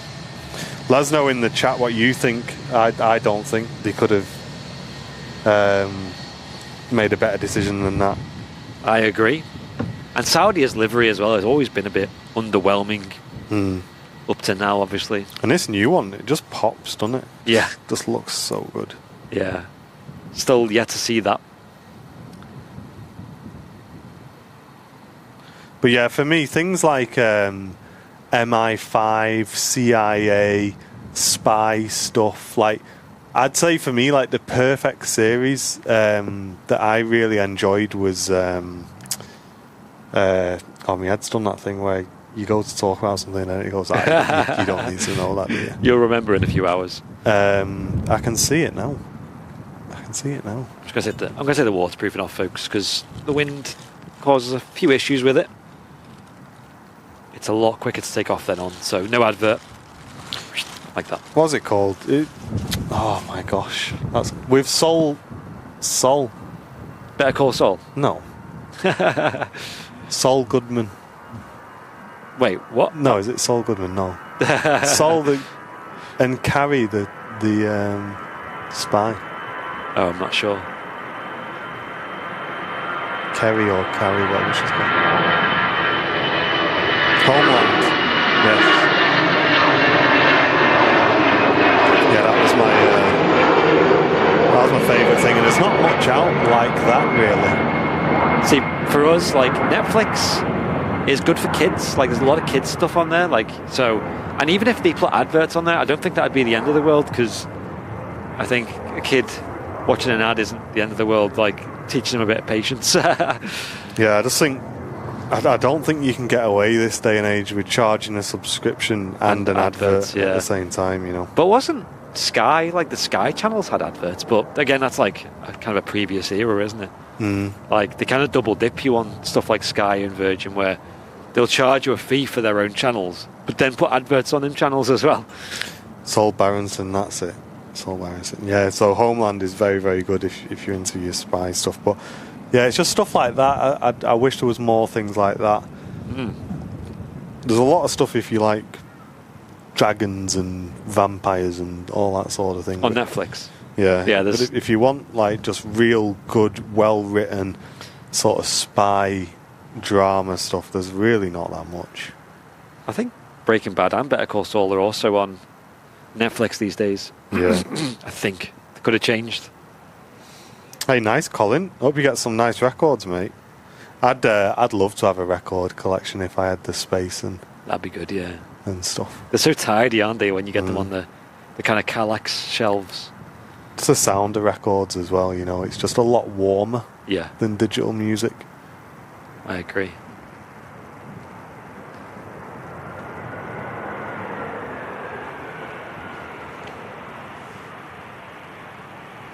Yeah, I don't think it's the end of the world if Netflix does put adverts on, if it's a lot cheaper. But if you're going to start charging for what was previously free, or previously advert free, then yeah, that's the tricky part. It's EasyJet in from Malaga. Yeah, Spooks was an original BBC series, I think, Nick. I watched it years and years ago when it was on the BBC.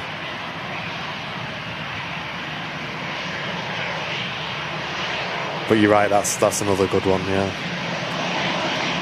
Yeah, Jeanette saying that this EasyJet stands out so much on the light. It does. That's one of the best things about the orange.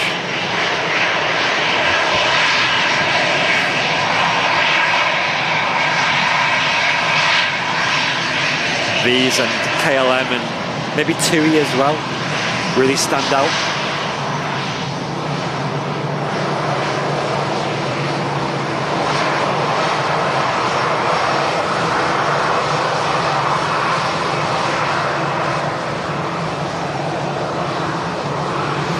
What turntable did you get, Colin? I think if I was going to go for it, it'd have to be either a Technics 1210 or an Audio Technica turntable, probably.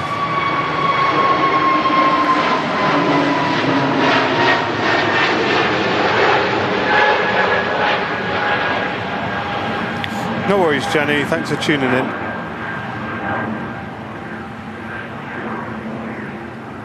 Another EasyJet coming in next. Let's have a look at the A380 update. I think that's due out soon. But wow, I mean, look at it. It's not definitely not ready to go. Oh, cool, guys. We're only 150 likes away from 1,000. So if you've not clicked the like button yet for us, give it a click. We'd really appreciate it. And Beastie Loosty fan, thank you very much for gifting an Airliners Live membership. It's gone to Deborah and me. Thanks very much, Beastie. Hope you're doing well today. Thank you so much. See one of the freight containers getting loaded into the airplane. You'll see these sometimes as you drive it into the RVP, stacked around on the ground. If you look through the kind of fence that you can see through. And they just load them in just like that. be taken over to Dubai. Yeah, good choice, Colin. Yeah, the good turntables, Audio Technica stuff. They do good head shells as well. And cartridges.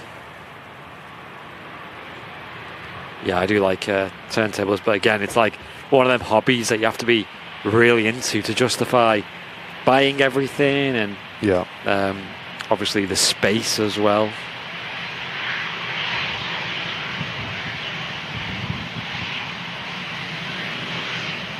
Enjoy that membership there, Deborah. Make full use of those emotes straight away.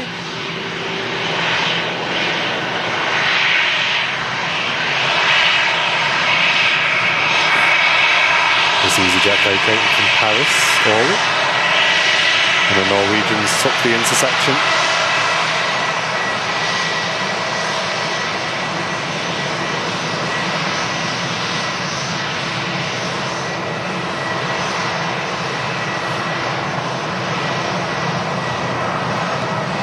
Lipstick on the way out.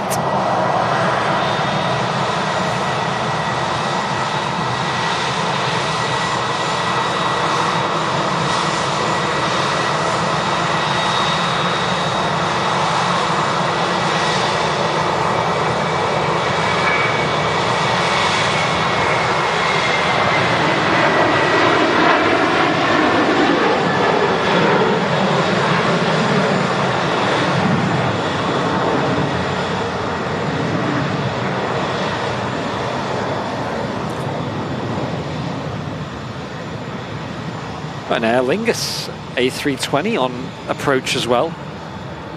Lovely to see that. I was just thinking then, can you imagine servicing turntables now? Like at work? You know what I mean?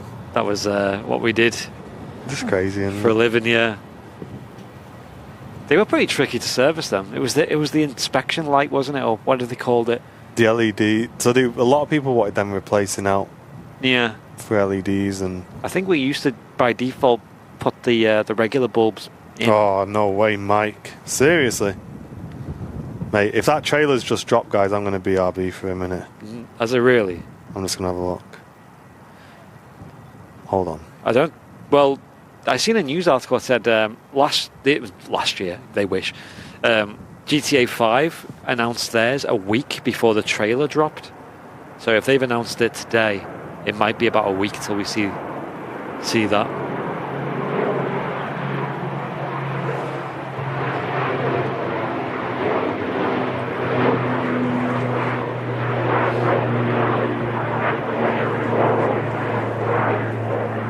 Are they going to get my It's trending on X. Is it? That's a lot. I'd be surprised if the trailers dropped as well. The trailer's going to drop early December. Oh. Rockstar Games, we are very excited to let you know that in early December we will release the first trailer for the next Grand Theft Auto. We look forward to many more years of sharing these experiences with you all. Am I right in thinking the GTA 5 was announced in 2011? It's a 10-year-old game, mate. Over 10 years, and obviously even longer when it was announced. 10 years old. It doesn't feel like 10 years ago that we were getting hyped about that. Crazy, isn't it? When they released the PC version and everyone lost their mind. Yeah. Yeah, it was mad, wasn't it? It's been way too long. I think they should have. I don't know. They've I think it's a couple of years too late, I'd say, personally. Yeah. They should have done it while a lot of people were still playing GTA 5. I know a lot of people still do, but a lot more used to. That's cool. That would be good, though. I'm hyped. Got an EasyJet here on final approach. We're going to stick around till the A380 goes out. It doesn't look like it's any imminently ready, but that usually goes out about 1:30. So that's about just over 20 minutes away. Yeah, keeping an eye on that, guys. DB Baseman, hello, welcome in. Colin Acton, I've only just got into Far Cry on the Xbox. Wow. What, the original or? I had the original of that. I doubt he's talking about that though, because that's old. That's really old. Couldn't live with the clicks and pops on a vinyl. I mean, I think if you get like a well looked after vinyl, it doesn't really have any of that.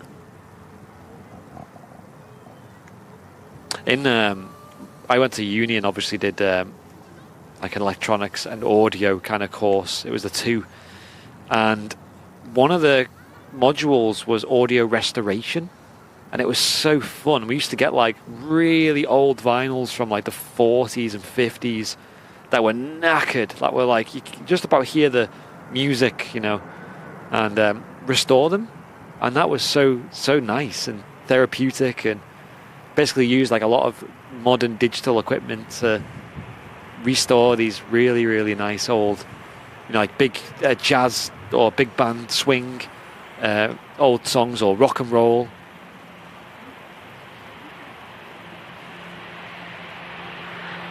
Far Cry 5 is free. I did see that City Skylines 2 is actually free on Microsoft Game, whatever it's called. It's on their Game Pass, yeah. Yeah, which I've got, so I might give it a pop.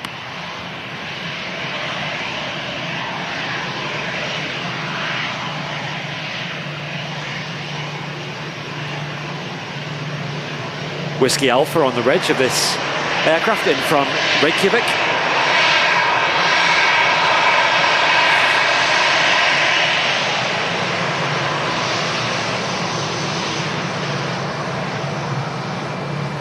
Look at the sky there, change of cloud composition, looking a bit nefarious.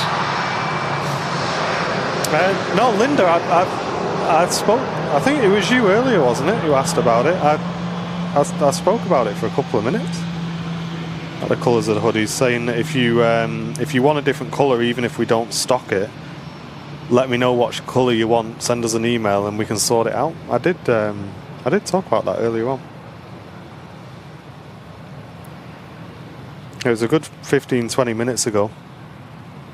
I'm just hesitant to play any new games at the moment, just because of how much time it takes to get your head around new stuff, right? Like City Skylines, I'll probably spend a whole night just kind of figuring it out. Yeah, it's the thing with me is I say to Jen, like, I just find it easier to just watch a stream, and and it's like you never have people to play with as well. Like, if you're busy, someone else isn't. You know what I mean? It's just it's just a pain.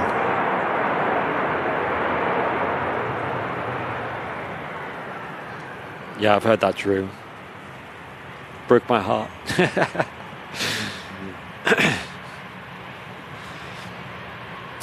Aer Lingus in the new scheme, quite uncommon to see these at Manchester. They usually fly the ATRs during our live shows.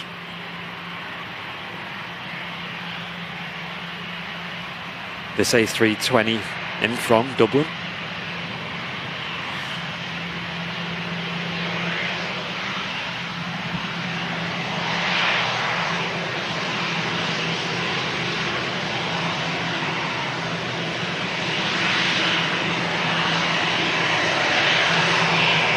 No worries, yeah, drop us an email and let me know. Jason White returning for half a year of support. Saying it's gone so fast. Good work, lads. Thank you very much, mate. That's a bing bong for you as well. Great to have you with us. Half a year of membership.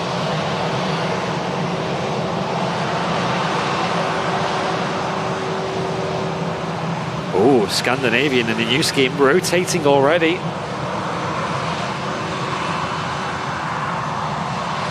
That's beautiful. That's really pretty.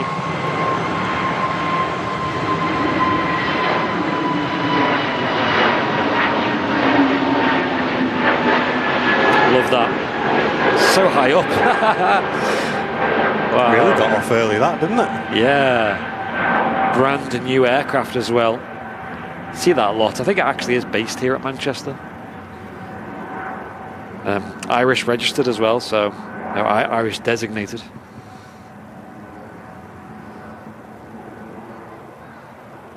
I very nearly went to a don't know if you heard of it, Andy, but a place called Future Works, which was a uni all for music production for film. Yeah.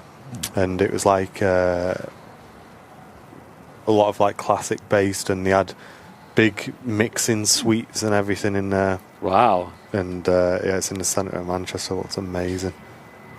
I ended up just working in the end.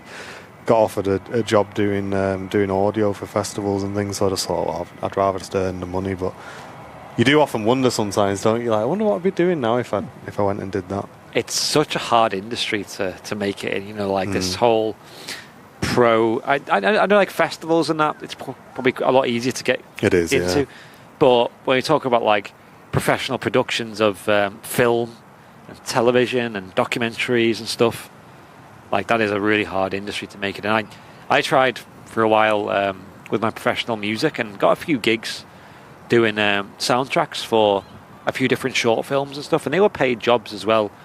The biggest one was a sci-fi. It was interesting because I had like favorite genres and genres that I least liked, and the two that I least liked were horror and sci-fi, and the first two gigs I got were horror and sci-fi. So it's always the way. Yeah.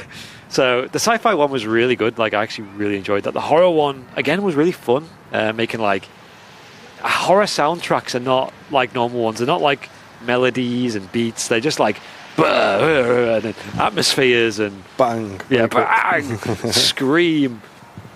But again, that was a really hard industry to make it in because it's just how much time it takes to do everything in film, and there's so many revisions and so many of everything. It's a proper competitive industry as well. Everyone wants to kind of be like a film producer or a film composer or technician on a film stage. I've not operated a follow spot, but I've set very many of them up.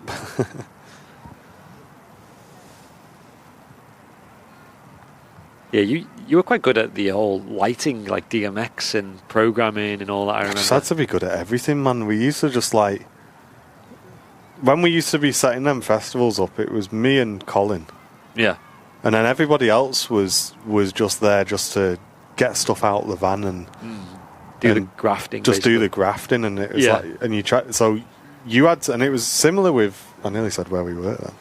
It was similar with where we worked, wasn't it, really? Yeah. But I had to kind of know every single piece of equipment inside out. Well, that was down to like even like power distribution and just like everything. rigging and all the safety elements to it all.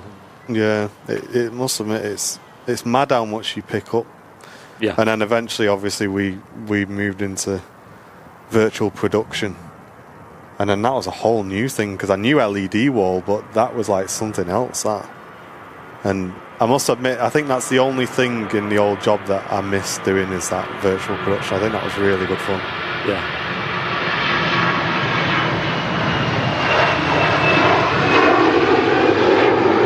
Oh, nice one, Drew.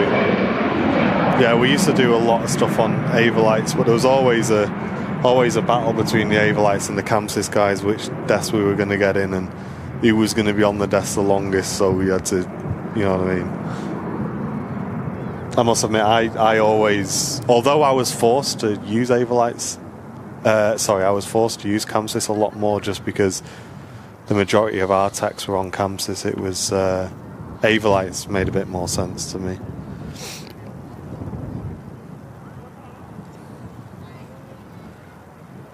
I think I asked this last time. Is there no Saudi on Wednesdays these days? I don't think there is. I think I remember having that thought this time last week. Yeah, it's crazy, Matt. It's mad some of the stuff you can do with virtual production. Coronation Street have done a few jobs in there since I left. Wow. So that's like where you have like a video wall, isn't it? Yeah, so basically you have a huge video wall, and I'm talking like 3 meters high by 15 meters wide in a curve, and it wraps around, and it's got a ceiling as well. So you basically, whereas a lot of films were like using green screen and stuff, now the quality of the video walls, without getting too technical, and for anyone who does want the technical information, I'm really talking about the pixel depth on video walls is enough now where you can get away with it, and you can really put actors in front of it, and they can be immersed in like these virtual worlds, and you can film the wall, and as you move the camera, the world around the actor moves.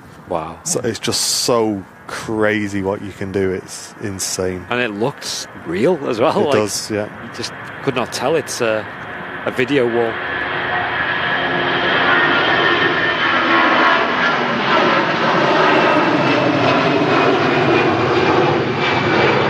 Hey, nice, Loopy. That's awesome, mate. And Catherine, welcome back for 11 months of membership. Almost my red tail guides. Still trying for that elusive full house bingo. Thanks for making Abigail's Sunday too. Stopping to chat meant a lot. Thank you very much, Catherine. Appreciate that. It was nice seeing you. Hope you had a good time. I'm mainly ETC musical theatre productions and use whatever the touring show comes in. Disney Beauty and the Beast was all robe. And have a huge 4K video wall for 800K's worth. Musical theatre is like, or just theatre in general, man. That's a whole other kettle of fish, isn't it? Because you're working with like such a strict routine. Like I learnt a lot of my stuff on analog desks in digital theatre. Oh yeah. In musical theatre. Yeah. On analog stuff. Probably the biggest one we did was Rent. And I think it's about 48 channels in the end. Wow. All analog with, I think we must have had about 25 radio mics on the go. And then a full band as well.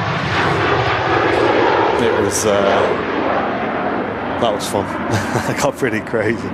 Yeah. And obviously you're script following at that point, so you're muting, unmuting mics to scripts, and you got so many mics on at once that it is a bit of a challenge. It's good fun though. I don't think my brain's in it anymore though, to be honest, to do all that now. I think I did a bit of lighting in college, like lighting desk work. And I remember doing a pantomime. Oh yeah. And I remember I was operating the desk by myself. I just had to my left like one of the people who had the scripts, just reading out all the cues to me. And I think someone forgot their lines or something. And it was at the end of a scene. And I just took it upon myself to be like, okay, that's the end of the scene. Because they were like, the end of the scene's after this line. They stopped. They forgot their lines. And I was like, that's a weird word to end on. So I was like, okay, just fade to black. And it just fade to black. And then they carry on talking. I'm like, put it back on.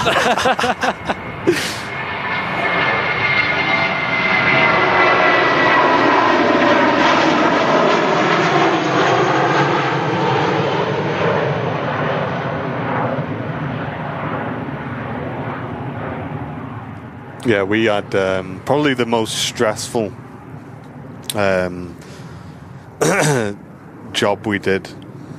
I was going out with a girl at the time who was cast in she did a job in the theatre where I was working, and obviously we got to know each other from just working on all these shows.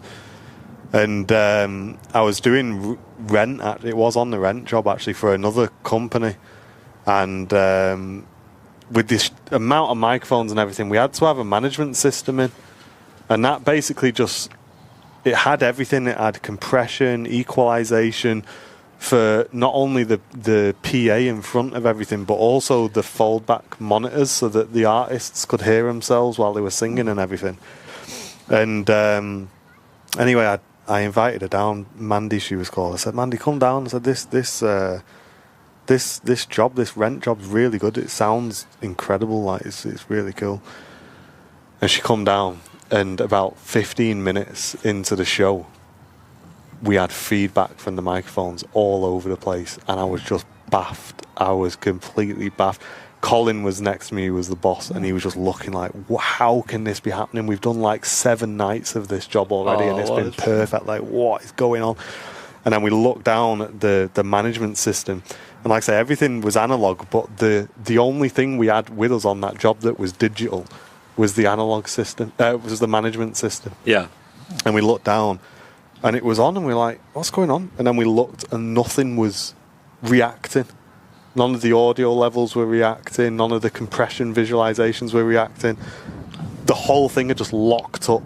Oh, right, okay. And if you turn that off, you'd lost everything. Oh, no. So we had to basically run the whole show on this desk trying to re-EQ everything on the desk. Oh, what? And just to get us through until the half time, until we could reset it and come back on, mate. I just wanted to die. Yeah. I just wanted the ground to just take me up, because not only had you had a theatre full of people and Rent, like some of the biggest numbers in Rent are in like the opening act and stuff, and it was feeding back all over the place, but I'd invited my girlfriend at the time to come down and see it, and she was in the audience, and I was just there, just like dying, mate. I just couldn't deal with it. Did she notice? Was she like, oh, what? mate, it was going, oh, no. like this all over the place. Oh. It was a nightmare, mate. Honestly, because all the EQ for the speakers on stage and everything were ran through that. Yeah. And obviously, for those who are in audio, you get rid of it by notching out the frequencies that are causing you trouble. And obviously that just went to pot because the thing crashed. We just, oh mate, I don't even want to think about it. It makes me feel sick.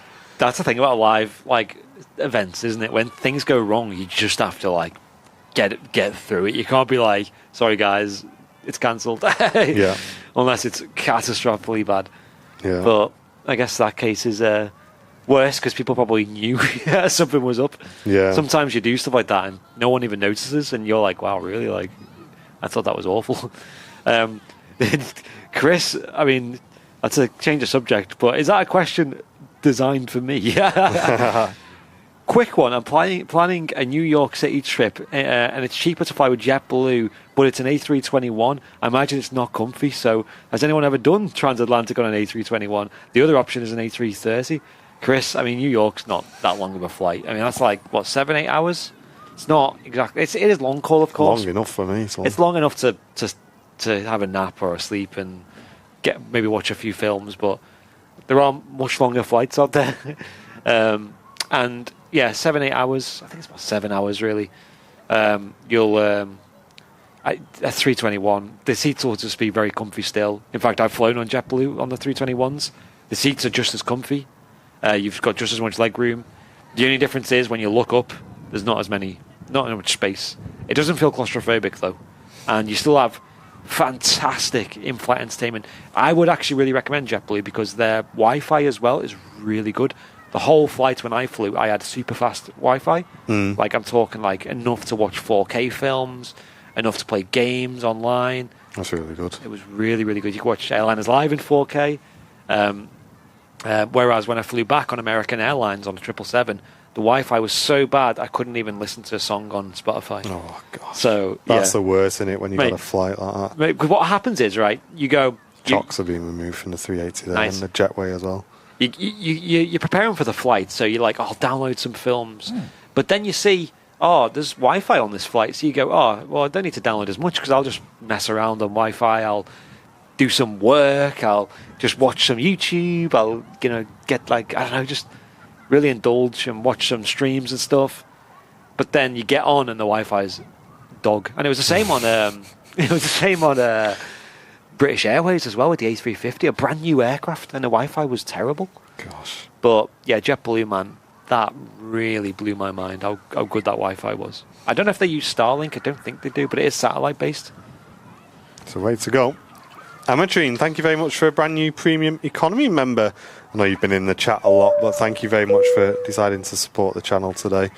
And yeah, Drew, a lot of the Yamaha mixing consoles these days, you can program a full show in and just execute it, and it'll you just click execute and it'll just scene switch for you, mute mics and mute groups and all sorts. It's incredible what they do now.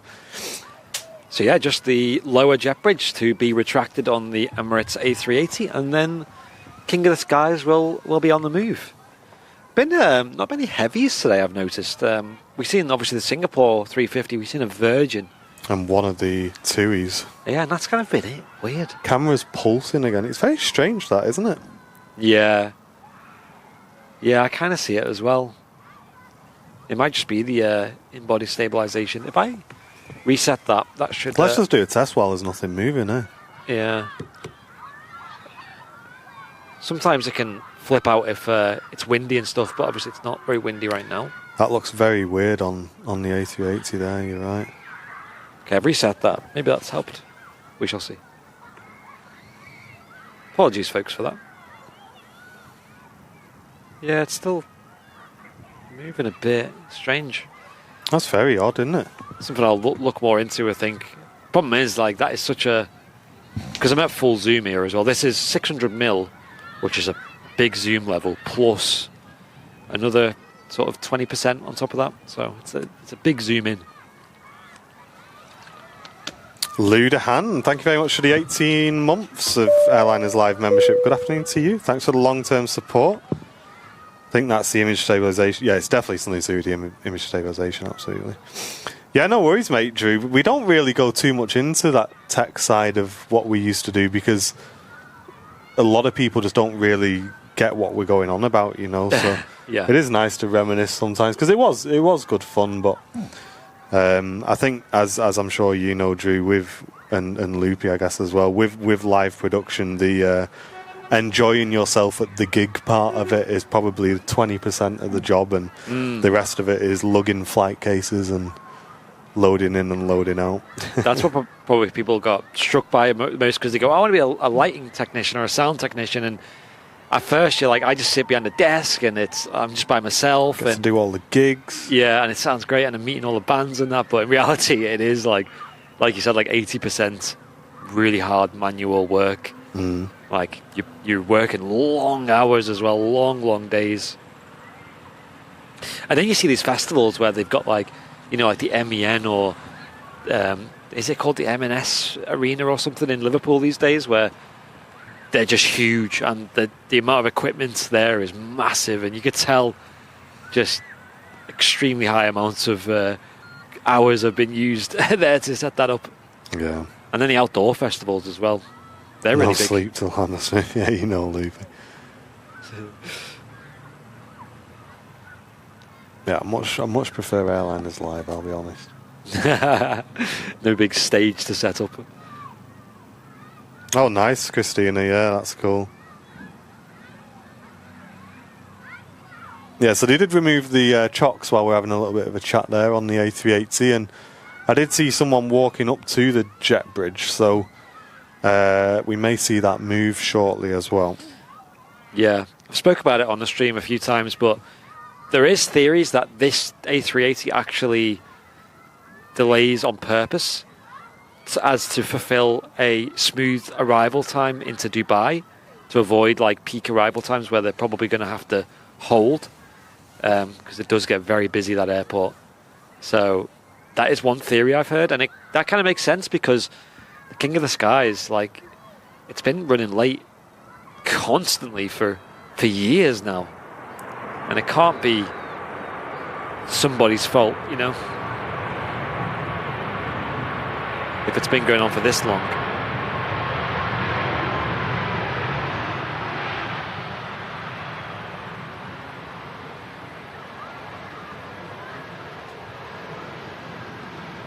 Line array system for the RVP. Imagine. Blow people's eardrums with the commentary.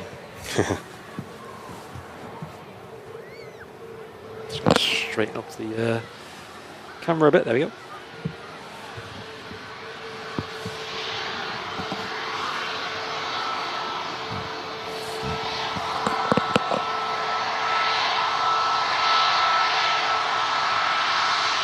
Ryanair in from Santander. And the EasyJet we saw taxiing out is heading out to Marrakesh. There's a helicopter about to pass across the end of the runway, but we may... Oh, we can just see it. Yeah, it's... Oh wow, that's going quick, isn't it? Yeah. Whoa. Is that an Augusta, looks like? I'm not very maybe? good with helicopters. Leonardo AW109. Hey. Mate, have you been researching helicopters? I'm the man. No, I just seen a few of them at Barton, so I recognise. Sam refueled a... is it a 139? The big 6-seater. Oh, nice. One. Mate, they are really nice looking helis, them. I'm trying to remember what the reg was. I'm not sure.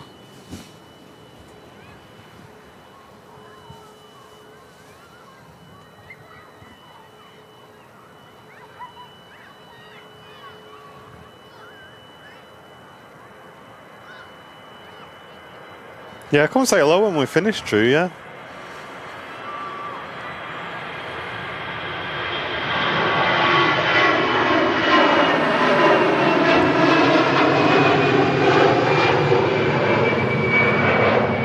Yeah, usually on a Sunday especially, we do anticipate people coming and saying hello after, and there always is people. So it's usually about, after the show finishes, maybe 10-15 minutes after that, we're usually leaving. Yeah, we just need to pack down and get rid of all the cables and everything, so there's no point sort of coming over as soon as we click go offline, but if you give us sort of 10-15 minutes, we've usually packed up by then. We turn the stabilization off completely, and there you go. That's now off. Must be interesting to see how much that stabilization actually does. Okay, yeah, it needs to stay on usually because it just gets rid of all the little.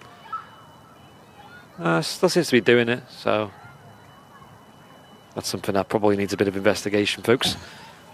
Colin saying did New York on the Aer Lingus A321 was very comfortable. Nice.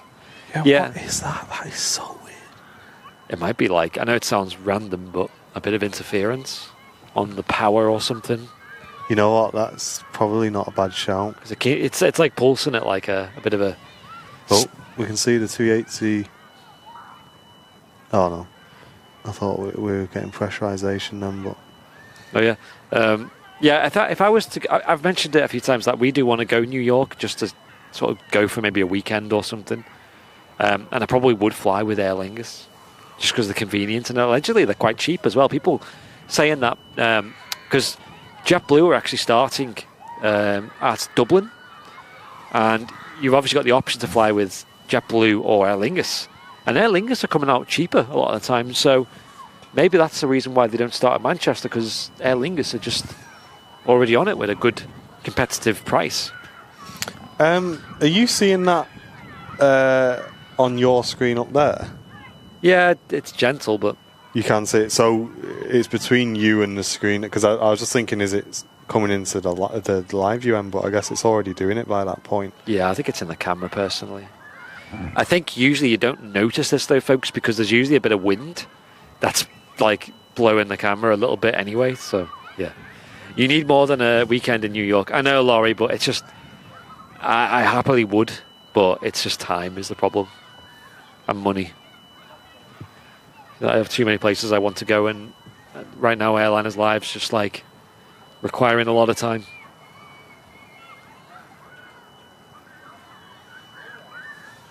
The image is shrinking and expanding vertically. I wonder if there is a sync lock problem. I like how everyone's just fascinated by this. I know, I'm actually really interested in this. And this is why I like the Wednesday shows, just being a bit more relaxed, because it does allow us to do a bit of refinement, and the fact that you guys have picked up on it as well. It's certainly something me and Andy look back at and are curious. It's like breathing, yeah. My hands are not on a tripod now, folks, so if you ever see me zoom into a plane that's like really far away on approach or an overflight, you'll probably notice a bit jittery, and that is usually the pulse in my hand going through the tripod, because it's that far zoomed in, it becomes that sensitive. Whereas now it just looks like an actual bit of interference or something. Yeah, there's something very strange going on there, eh? 4 days was enough for me, saying Loopy in New York.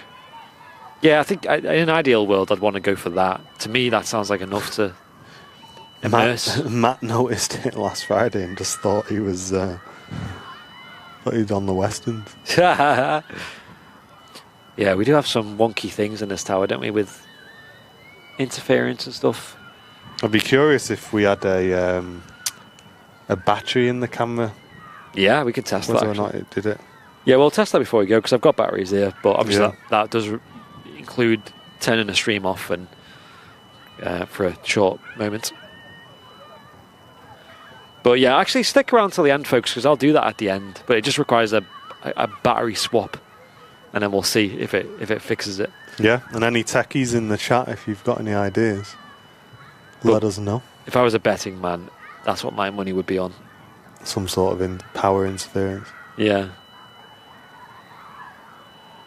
But yeah, we're going to stick around, folks, for the A380. You can see why we kind of wrap it usually at this time of the day. It gets very quiet at Manchester at this time.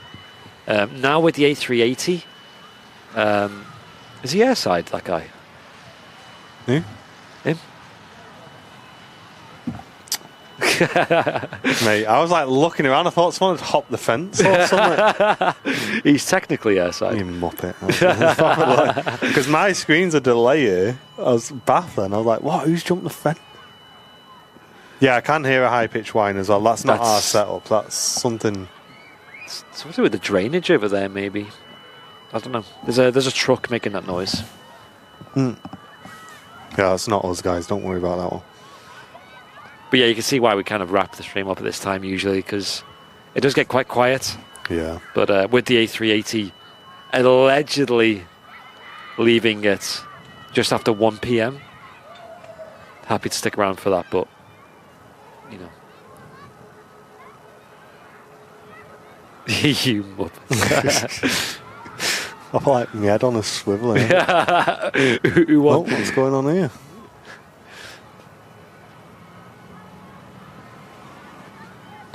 Is that for the... What is it, sorry? I wonder if that's a fire alarm or something that's going off, which is why they've had to attend. Yeah. That makes sense. Is that one of the Manfires? Yeah, it is, isn't it? Manfire 11. It's staggering. Looks like it's a fire alarm, guys. Yeah, that makes sense. That's probably what that noise is then. Yeah, they have an event in the Concorde hangar today. That duty-free event's still going on, which is mad how long that's been going on for. Wasn't it Matt's show last week that was on? Yeah. There you go, for those waiting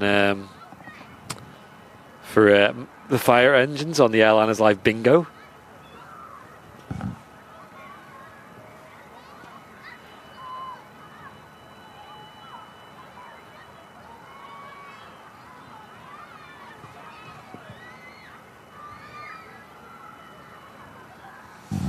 Interesting. Technically whining.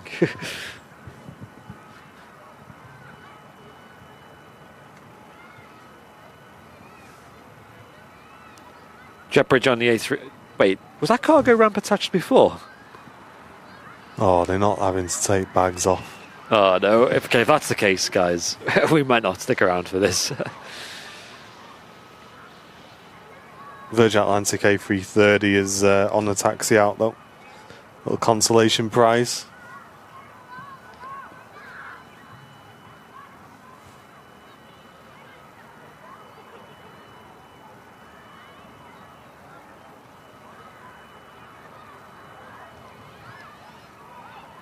Awesome.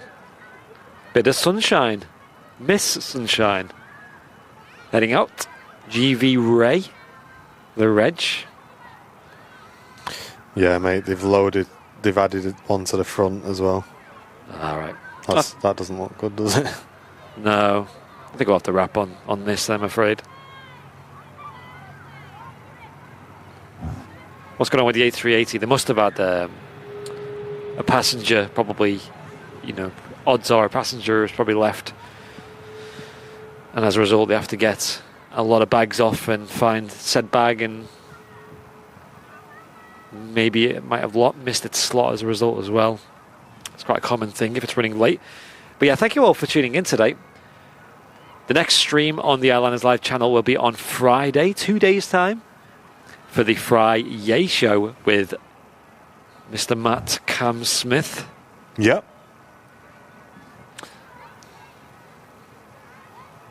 Yeah, there you go. Flying out. Mate, we called it, didn't we? Passengers not turned up, so they're having to search for his bag now. Lovely. Yeah, we'll wrap on this 330 then today, guys. That's going to be imagine how many bags are on that 380. Yikes. Yeah, that's not fun.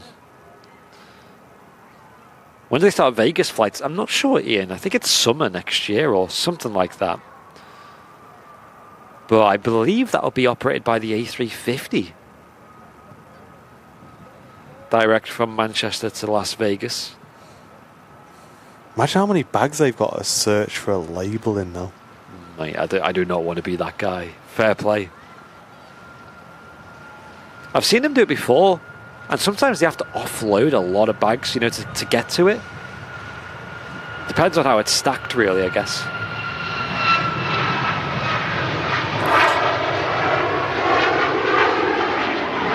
Because you think on the narrow-body aircraft, there's not a lot of space under there, so you can't really just crawl over bags to get to the one that you need. You have to offload them. Maybe it's a bit different on the A380, I don't really know. They're offloading some cargo as well, though. Like, what's that about? Again, maybe it's just in the way, I don't know. Well, there's one bag. Maybe that's the one. But yeah, they're offloading cargo, which kind of, that is going to be, yeah, that's going to be a big delay. Thank you all for tuning in, though. Yeah, it's been a really chilled show. I don't know why. I've really enjoyed today's show. I've just been able to just relax and enjoy the stream and just chat to you guys as well. So thank you all for getting involved today. It'll be the last bag. Yeah, the one right at the in the middle.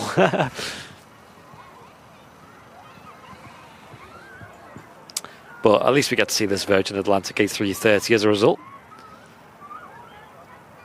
Remember, folks, if you're not on our Discord server, do head on over. We are moving the Airliners Live VIP Lounge from Facebook to Discord. There's a video actually explaining why. It's called Quitting Facebook, and that's on our Airliners Live YouTube channel. Go and give that a watch if you're curious. But the TLDR is that we are moving from Facebook to Discord for our communities.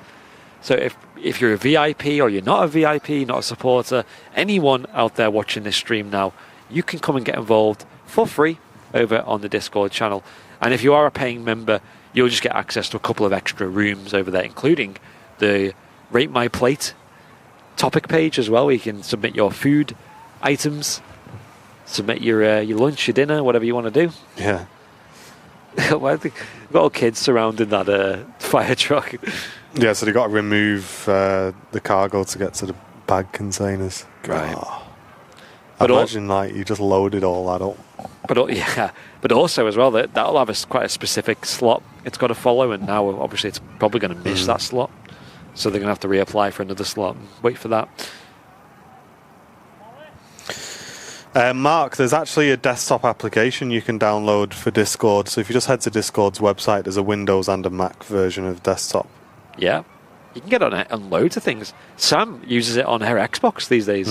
Yeah. So you can just like chat with your mates and stuff, interact there. Where is Simon? I'm not going that far, but yeah. We're having a great time over on Discord. And it's good to see so many people over there in the Airliners Live channel. Yeah, thanks everyone who's made the effort to come over. Last arrival of the show, Ryanair 737, just touching down on 23 right.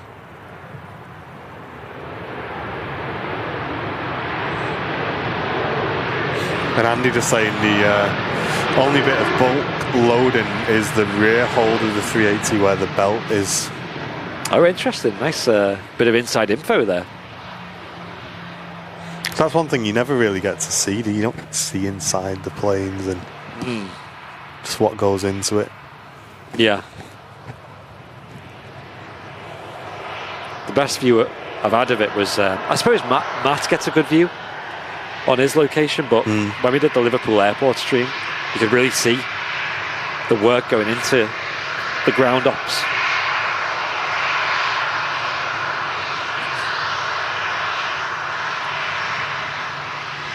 Ollie's saying, off topic, but did you guys see the Beluga landing at Liverpool the other day? It was amazing watching it rotate from the GA apron. Nice. Yeah, we weren't there to see that, sadly. That would have been awesome. Is Henry live on Saturday? We'll give you an update, Steve. We're just waiting to hear back from him. He's travelling back at the moment, I believe, from Frankfurt. So yeah, we put all updates on Discord as well. And we'll put it on our Twitter and YouTube as well for you guys. Here we go. Virgin Atlantic A330. Now rolling.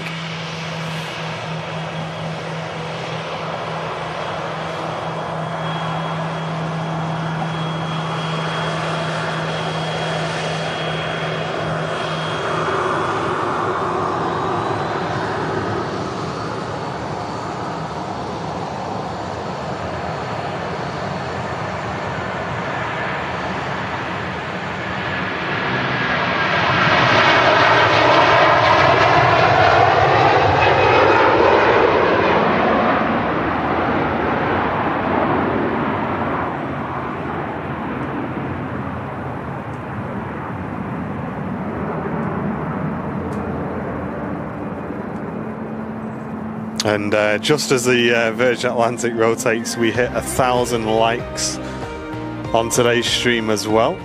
Thank you very much, everybody. And thank you all for tuning in to what's been a nice, relaxing midweek show for us here on the channel. We're going to be back live with Matt Can Smith's Friday show. So keep an eye out for our updates on that, guys. And then, of course, we'll be back for the Super Sunday show as well from 9 a.m. on Sunday. Yes. Another busy couple of days ahead for the Airliners live team. So for those waiting on merch orders and stuff, you'll receive the rest of the updates through in the next day or two. But from us, myself and Andy, thank you very much for tuning in. Yes. We're going to quickly test this as well. Hold on, let's test this. Yeah, hold on, guys. Yeah, right. What I need to do is battery swap, which is a bit awkward on this setup because it's not as simple as the when we're on south side and whatever. Stand by, folks. One sec.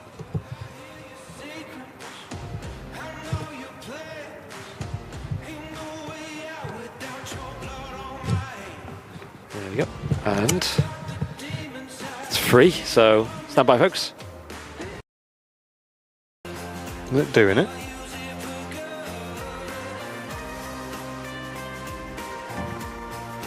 It's hard. I think it is. Huh. I'm only just seeing them. Oh, here we go. Yeah, I think it is.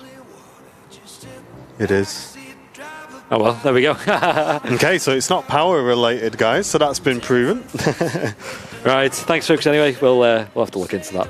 Yeah, we will do. Thank you very much for tuning in. Have a great rest of your week, guys, and we'll catch up with you in Matt's show on Friday. Ta-ra for now. See ya.